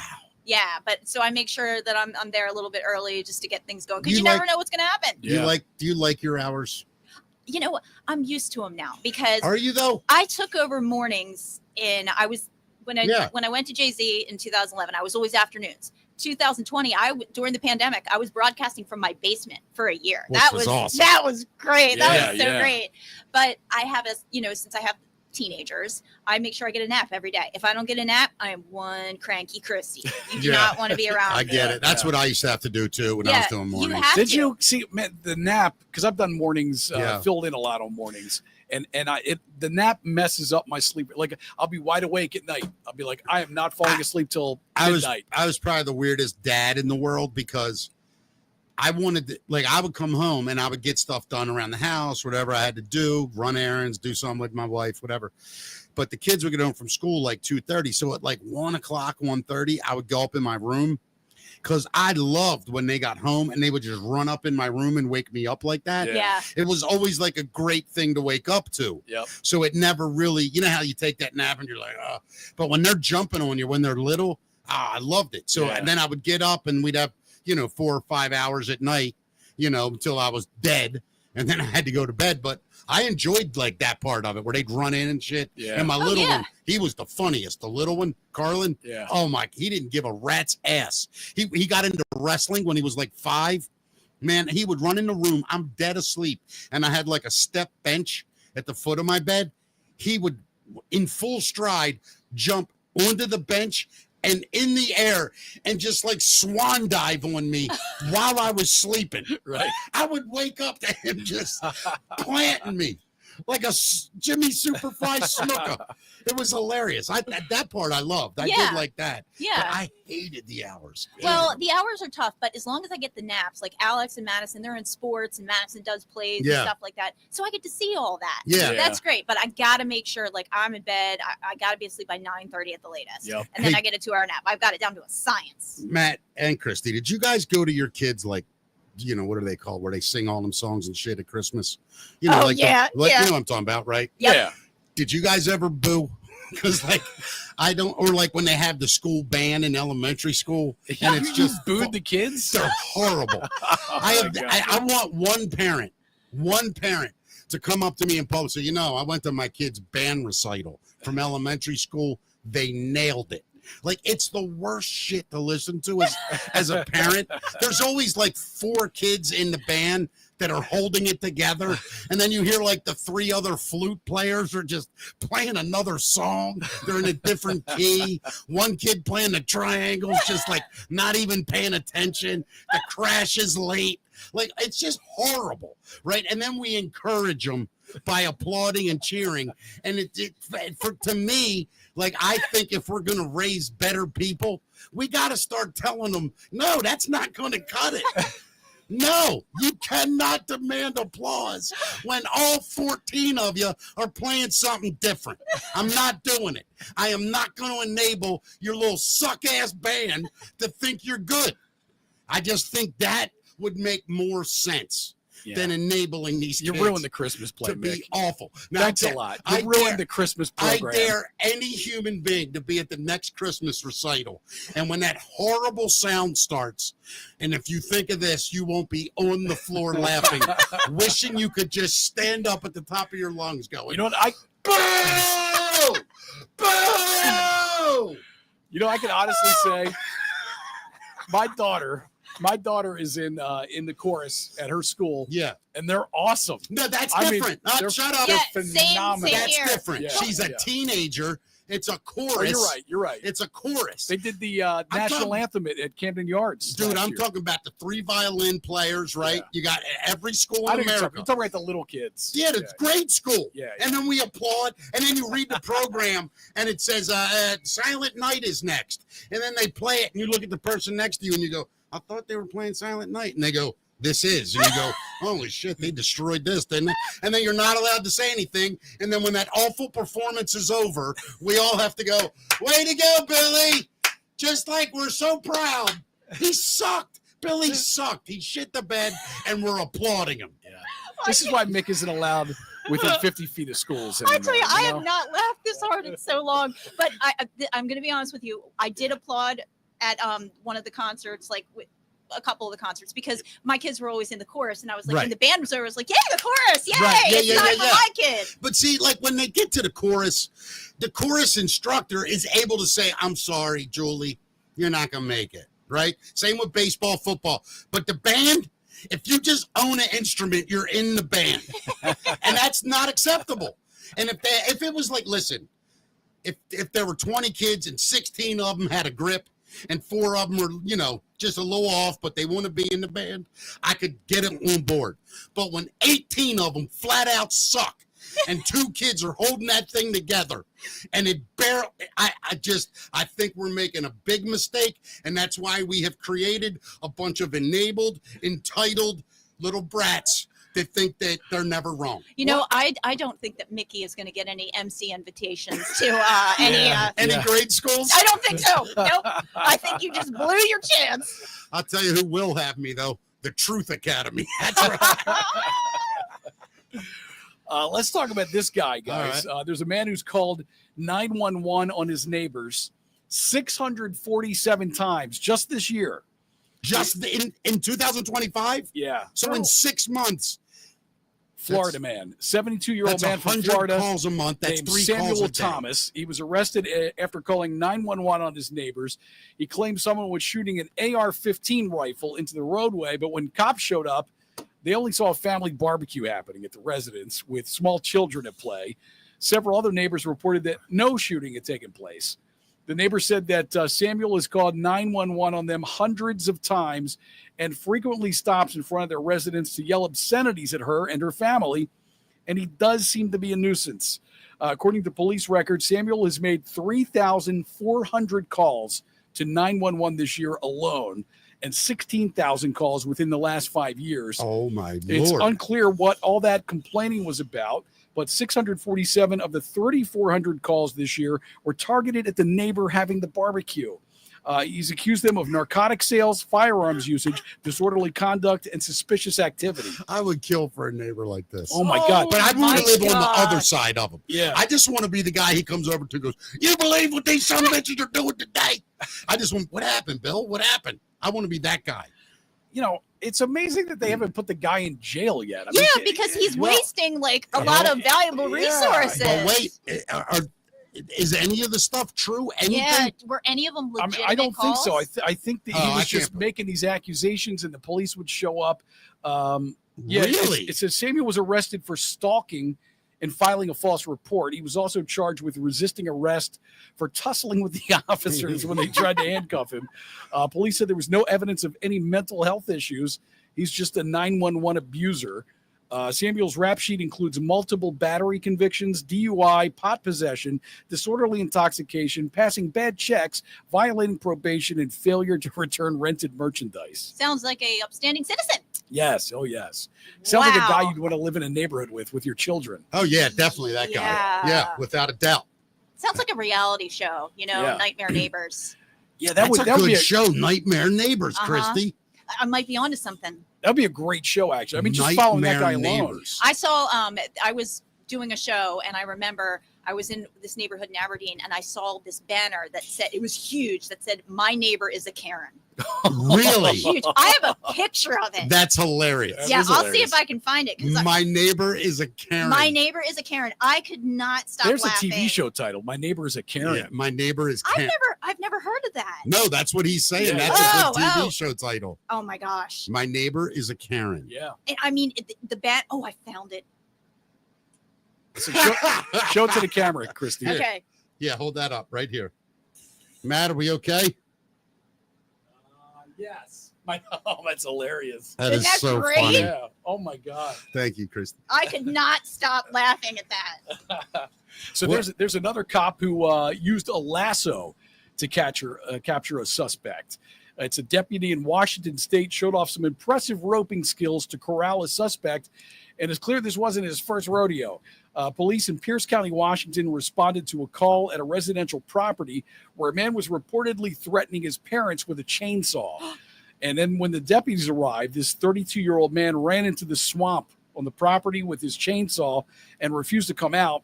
So the deputies just waited patiently and remained in a standoff with him for over an hour until a deputy got the idea to put on his cowboy hat and grab a lasso.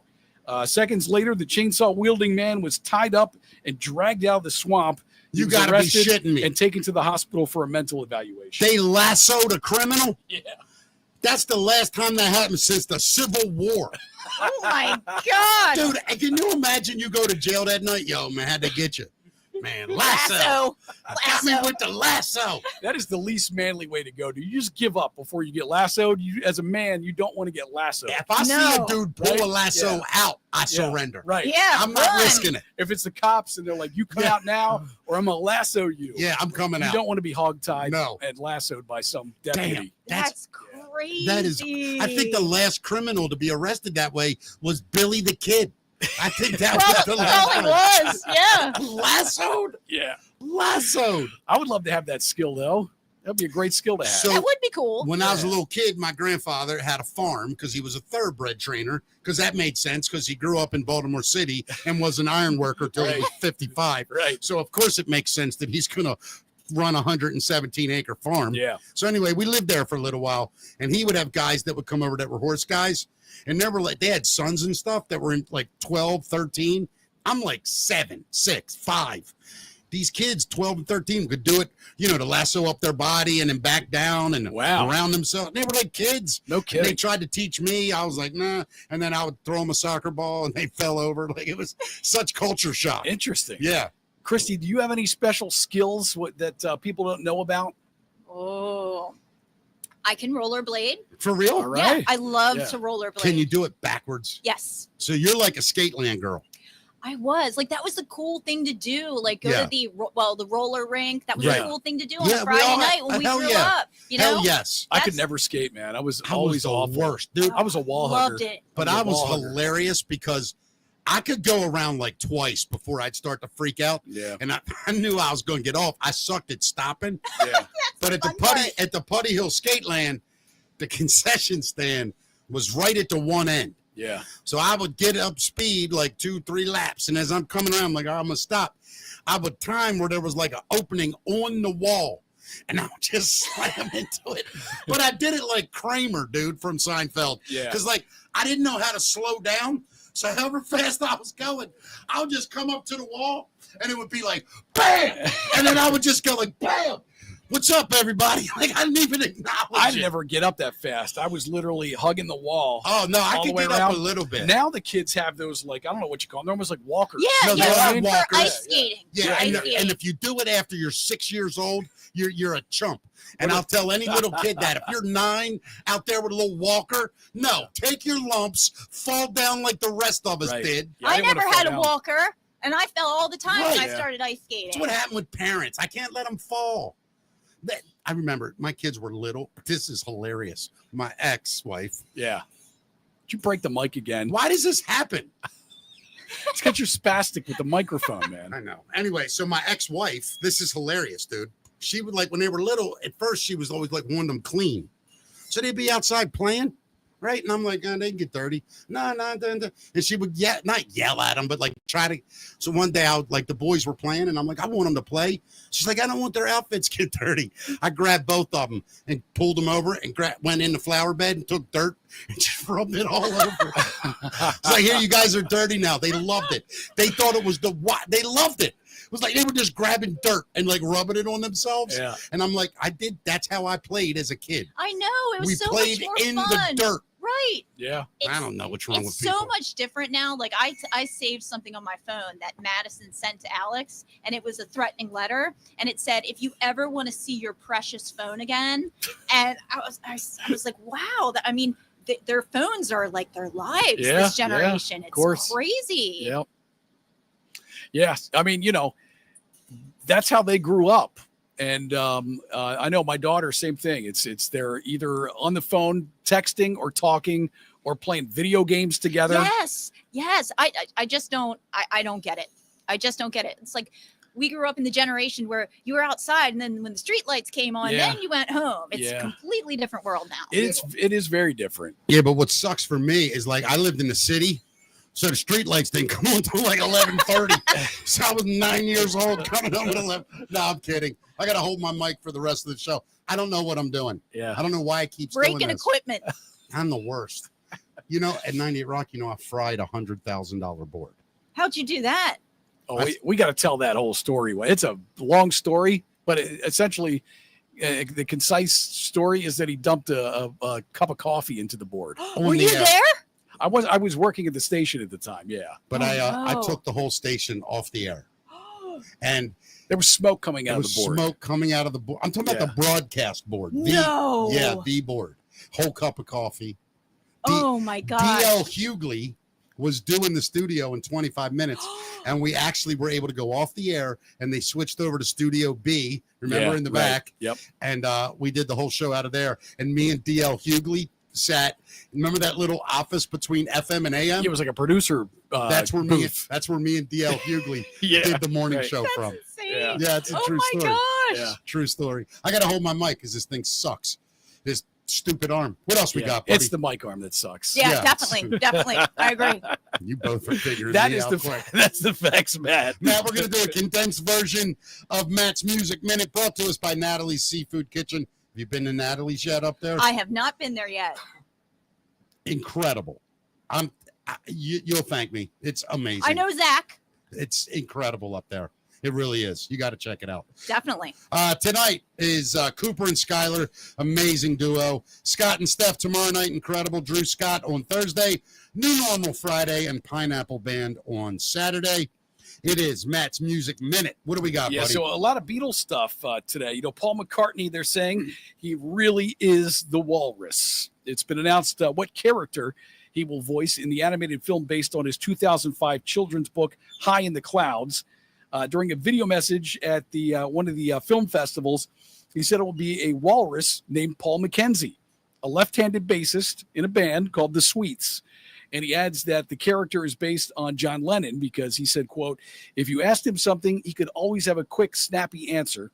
Ringo Starr will voice The Sweets drummer, which is an ostrich. And another character in the film Sugar Tale was inspired by McCartney's late wife, Linda. It's originally slated to be released in 2015.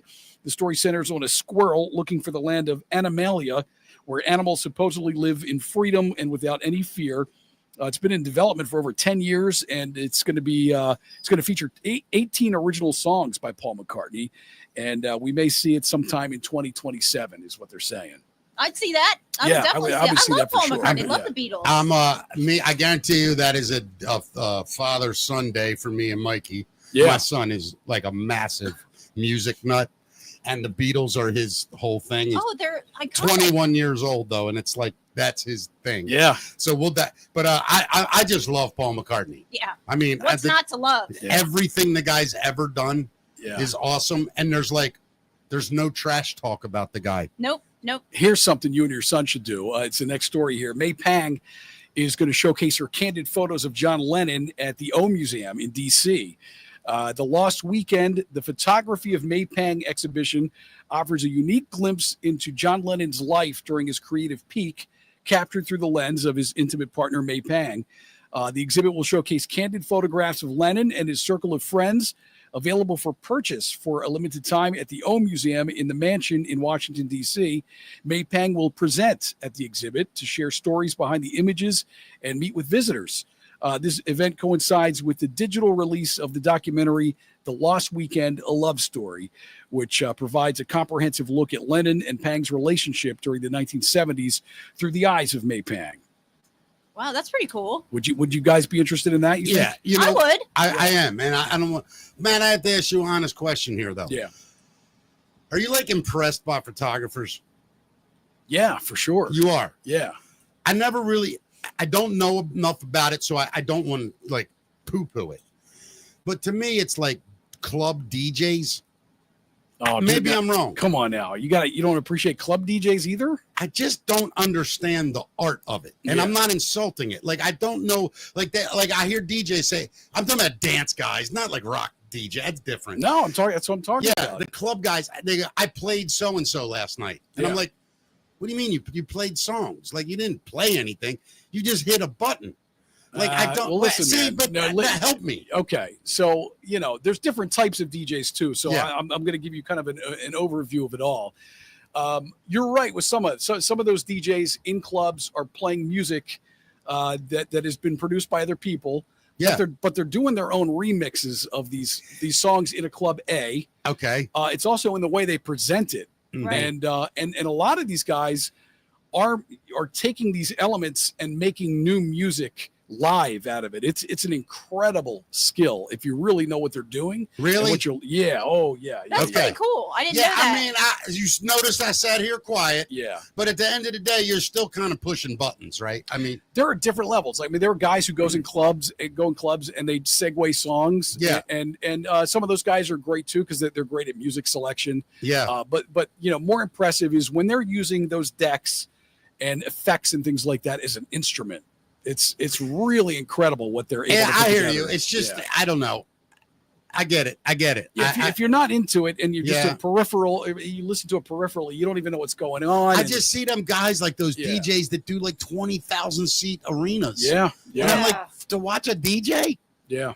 That's just interesting to me. I don't know. It's an artist. A lot of those guys that are playing the arenas, What's that dude's name? they are Beachy? they are playing their own music. They're creating their own music. That's and- their music? Yeah, a lot of them. It is. Oh, okay. I didn't Yeah. know that. That's pretty cool. Yeah. I didn't know that either. I didn't. Now we learned Yeah. something here. Not, on not, Mickey not all Talks. of them. Like I said, there's different genres and things that DJs will do, but Yeah. a lot of them sit in the studio and put beats and I got synth and all this stuff Yeah. together, and they play it live and they mix All right. it live. I didn't realize that's what it Yeah. was. I didn't either. All right. What else we got, buddy? So the Beatles' offspring, their sons, have released a new song. Beatles, The Next Generation, coming out with a tune here. It's John Lennon's son, Sean Lennon, Yep. Paul McCartney's son, James McCartney. They joined with Ringo Starr's son, Zach Starkey, and his band Mantra of the Cosmos. And Starkey teased their collaboration, which is a song called Rip Off, over the weekend on Instagram. I haven't been able to find the song Wait. yet, but I can't wait to I hear want to it. hear that. That's Yeah, going to be yeah, really yeah. cool. So The sure. Beatles kids have a band. Yeah. I don't know if they have a band, but they collaborated on this song. Was Sean? You said Sean? Yeah. And the song's not out yet, right? I don't think it is. I've looked around for it, but yeah, it's John Lennon's son, Sean Lennon, Paul McCartney's son, James McCartney, and Zach Starkey, Ringo Starr's son. All And, they need is they did this with Zach's band called Mantra of the Cosmos. That's got to be so cool, man. Yeah. I bet you that's going to be a great song. I'm really fascinated by it. I'm not going to can't wait lie. hear I it. want to hear that yeah, now. I do too. I actually want to hear, and Kristy, this may have missed you. Excuse me. My goodness.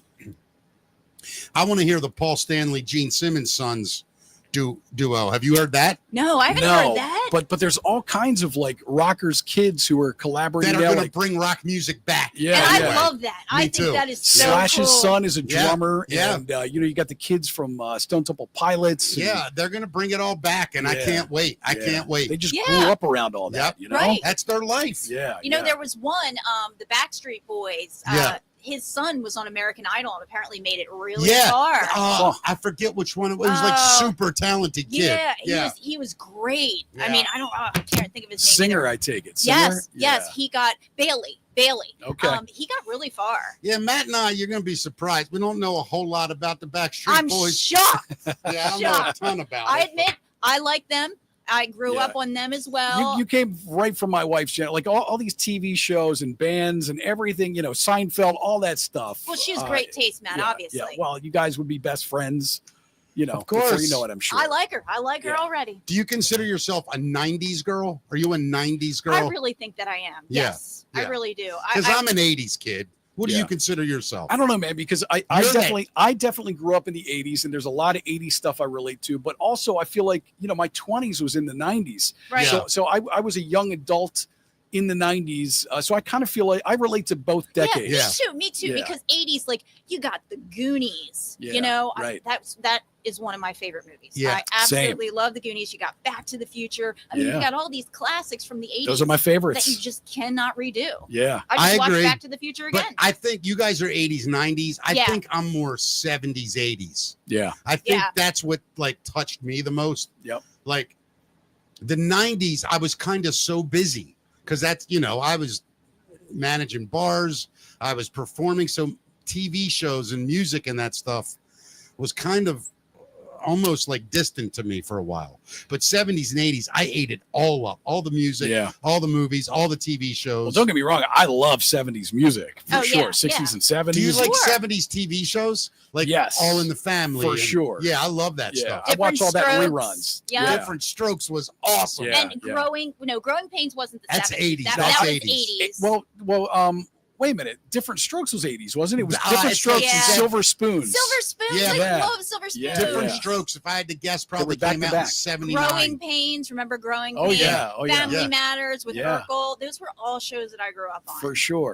You guys are a little younger than me, and it shows in that area.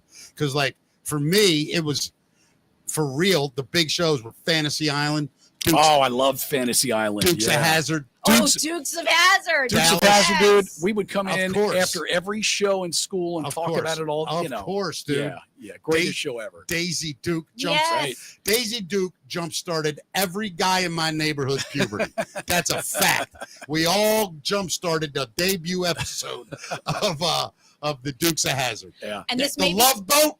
Oh, the Love Boat. Yeah, for sure. Yeah, there was so many Dallas. One of the charities that I just did for Hartford Family House, that was our theme this year, the Love Boat. It was really cool. I love Family Ties, Taxi. I mean, these are all my shows. Alex P. Keaton, one of my favorite characters ever. Absolutely. Big Michael J. Fox fan. Same here. Yeah, I love Michael J. Fox. I do. I love that guy.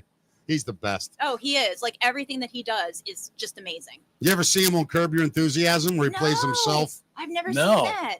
Dude, it's one of the greatest things you'll ever see. Because you know what a dick Larry David is, right?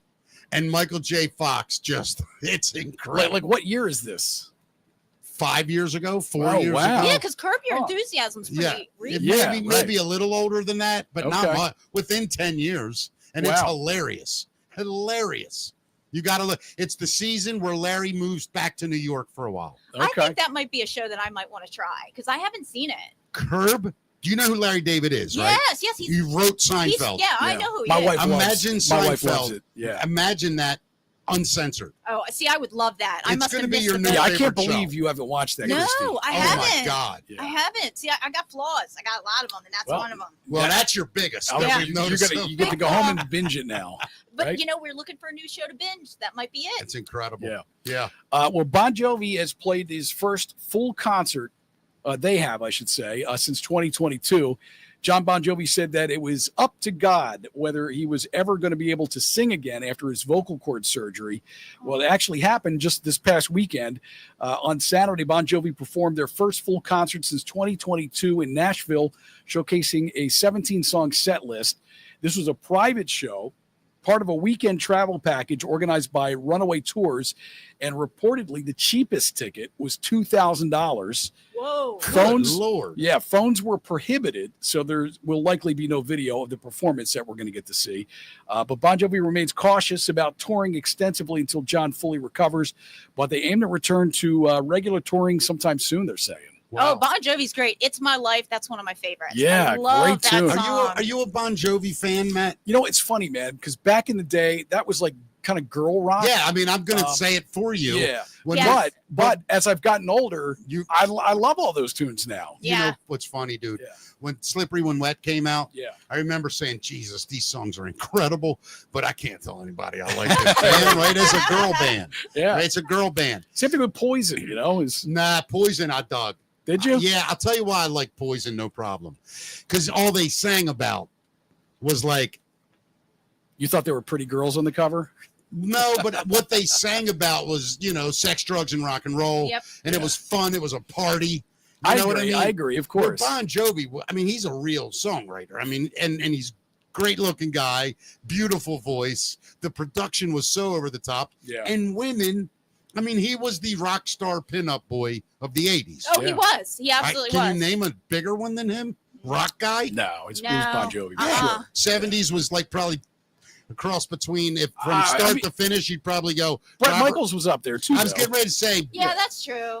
but in the 70s, it was probably, beginning was probably like Robert Plant. And then by the Yeah. end, it was like David Lee Roth. Yeah. Yeah, You know, and then there were like Vince Neil might have been the first one after that. right. And he wasn't even that great looking.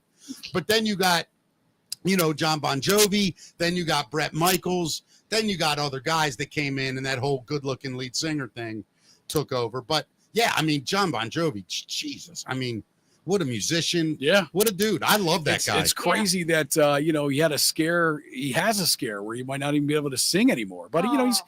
the good thing, he's had a very full career though. You know what I respect about him? Yeah. Just went gray, white. Didn't Yeah. even give a shit. How right. old is Bon Jovi now? Probably 65, right Is he? around, maybe 60. Yeah. He looks Three. good. Yeah. Oh, Oh, he's he a looks great great looking for guy. sure. Yeah. Without a doubt. That money doesn't hurt, I'm sure. No. You ever look at Sting? Yeah. That dude's like Fantastic. 104. Well, he takes really good Yeah. care of himself. Yeah, he does. You know, Yeah, I'm not that dedicated to my he's own. doing yoga and meditating every day, and you Yeah. know, I don't have the patience for yoga. I know it's very popular among a lot of women, but I Here- just yeah. Here's the way I look at my personal appearance, and honestly, like how women perceive me. If in my head, I think that there is still one woman on earth that would say yes to me, I'm not exercising. When I get down to 0 women, I'll make the effort. But if somebody's willing, that means there's somebody for me the way I am. you know what? Don't sell yourself short. You're a good looking guy and you're Well, very talented. I appreciate that, but I'm also 5'3". Let's not. I don't know too many women sitting around the table going, you know, I love a guy that's funny and smart and talented, but I hate them when they're like as tall as my kids. Like I hate that. So if I can find a girl like that, Kristy, jackpot. Hey, you know what? They're all listening right now. Oh, Remember, yeah, all 5 of them. Michael J. Fox is also very short. Yeah. Yeah. So is Tom Cruise, Al Pacino, Robert De Niro. I could go down the list. That's right. And all of us under 5'5" guys. I was surprised about Tom Cruise. I didn't know that. Yeah. Yeah. Well, he's like 5'6", 5'7". I'm not a tall guy, but it's never bothered me. I don't even care. I'm Kevin Hart small. Yeah. I'm small for the small guys in Hollywood. Right. Hey, great things come in small packages. Kristy, Thank I you. love you. And here's another way to think of it, like thinking about being, you know, we're both tiny people. Yeah. So I was thinking about when we were at the beach, and I'm scared of sharks. I admit that. So my husband had a really good point. He goes, "Don't worry about it." I said, "What do you mean?" He goes, "The sharks are going to look at you like a snack. They want a meal." Your husband's got a point. Yeah, I mean, he's right. The sharks will come if they need to floss after they eat someone else. Exactly. Exactly. Yeah, we just ate Mickey and Matt. I got something stuck in my tooth. Get Kristy. Kristy, come here. I'm not even going to hurt you. Reach in there and grab that for me.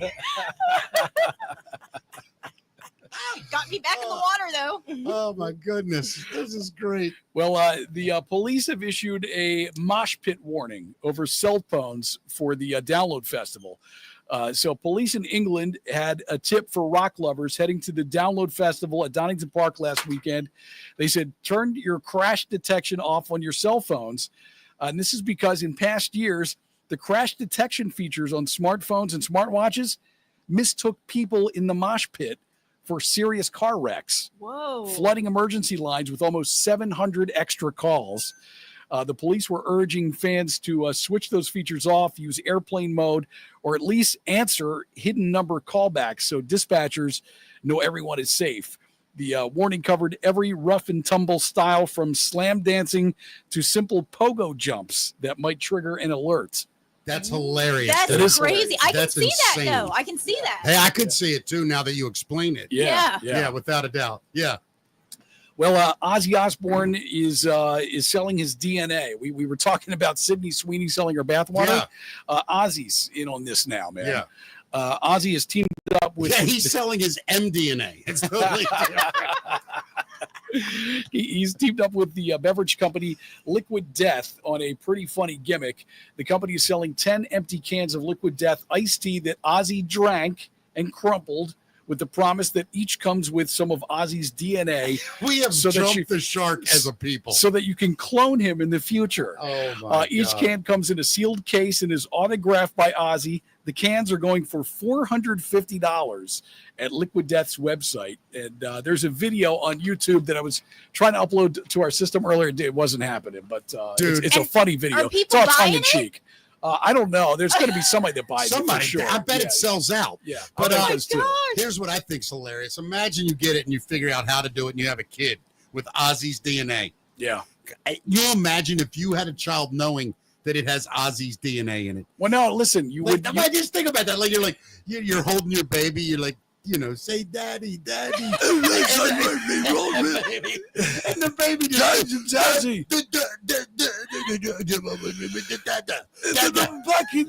The backyard, my ball. I was going to get my ball. Dude. No, you would. They're talking about in the video. They've said you can clone. Imagine cloning Ozzy in his early 20s. Yeah. He could be out there mowing your lawn, and they've got Ozzy out there mowing the lawn and doing all this crazy stuff for people. It's hilarious. Say what you want about the Oz. Yeah. First of all, iconically and musically, you can't take one. That guy is the guy. He is. Oh, for He sure. is. Then he doesn't give a shit about his image. I mean, his image is literally him. It's just whatever I feel like doing, that's who I am. I wish I could be like that. Yeah. I kind of try to, it. I don't give a shit. Mm-hmm. People say, how do you say that stuff? I go, I felt like saying it.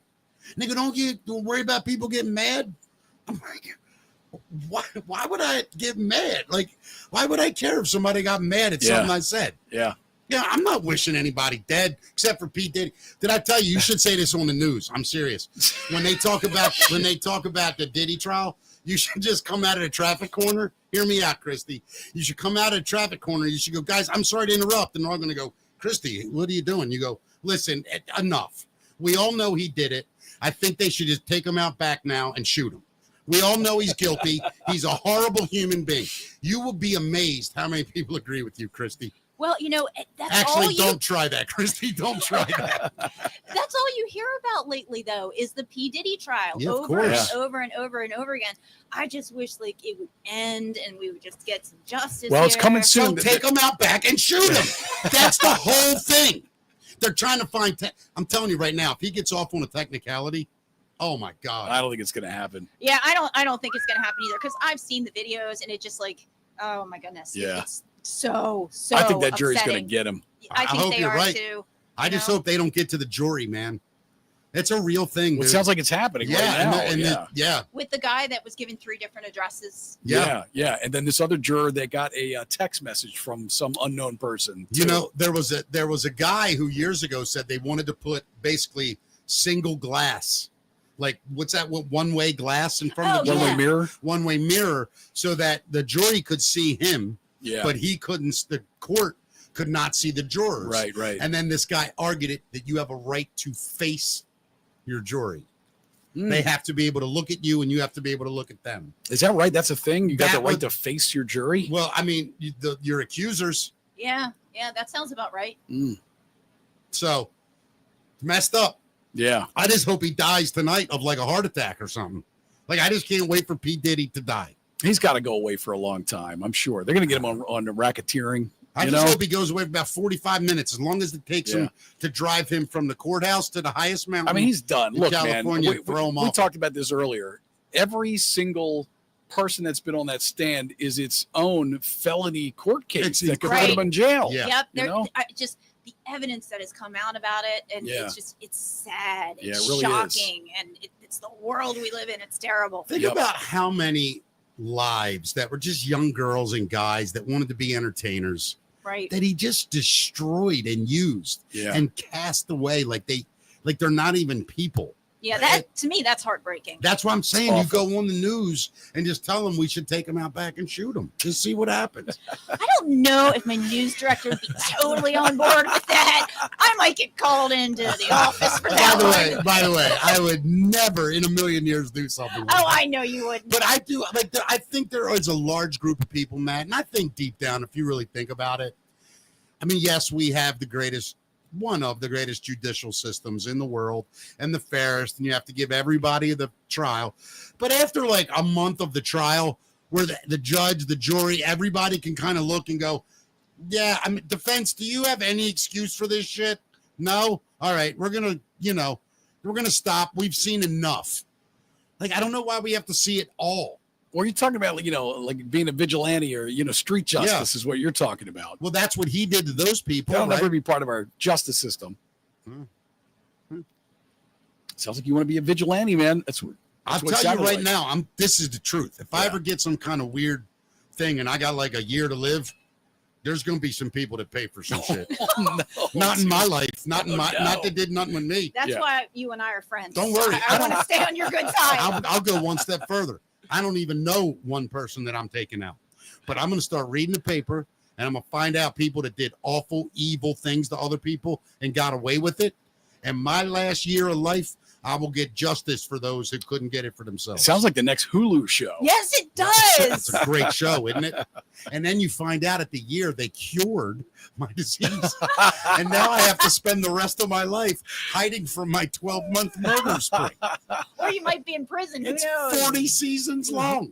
And when I die, they finally catch me. That's how it works. Sounds like a show. Yeah, I'd watch it. We got anything else, like buddy? it. Yeah, that's Matt's Music Minute. Thank you, Matt. Kristy Breslin, what a wonderful show. Oh, I had the best time with you guys. Thank you. And listen, I'm going to say something. Some of the other networks around town, whether they're TV or radio, are not allowing their personalities to come on our show.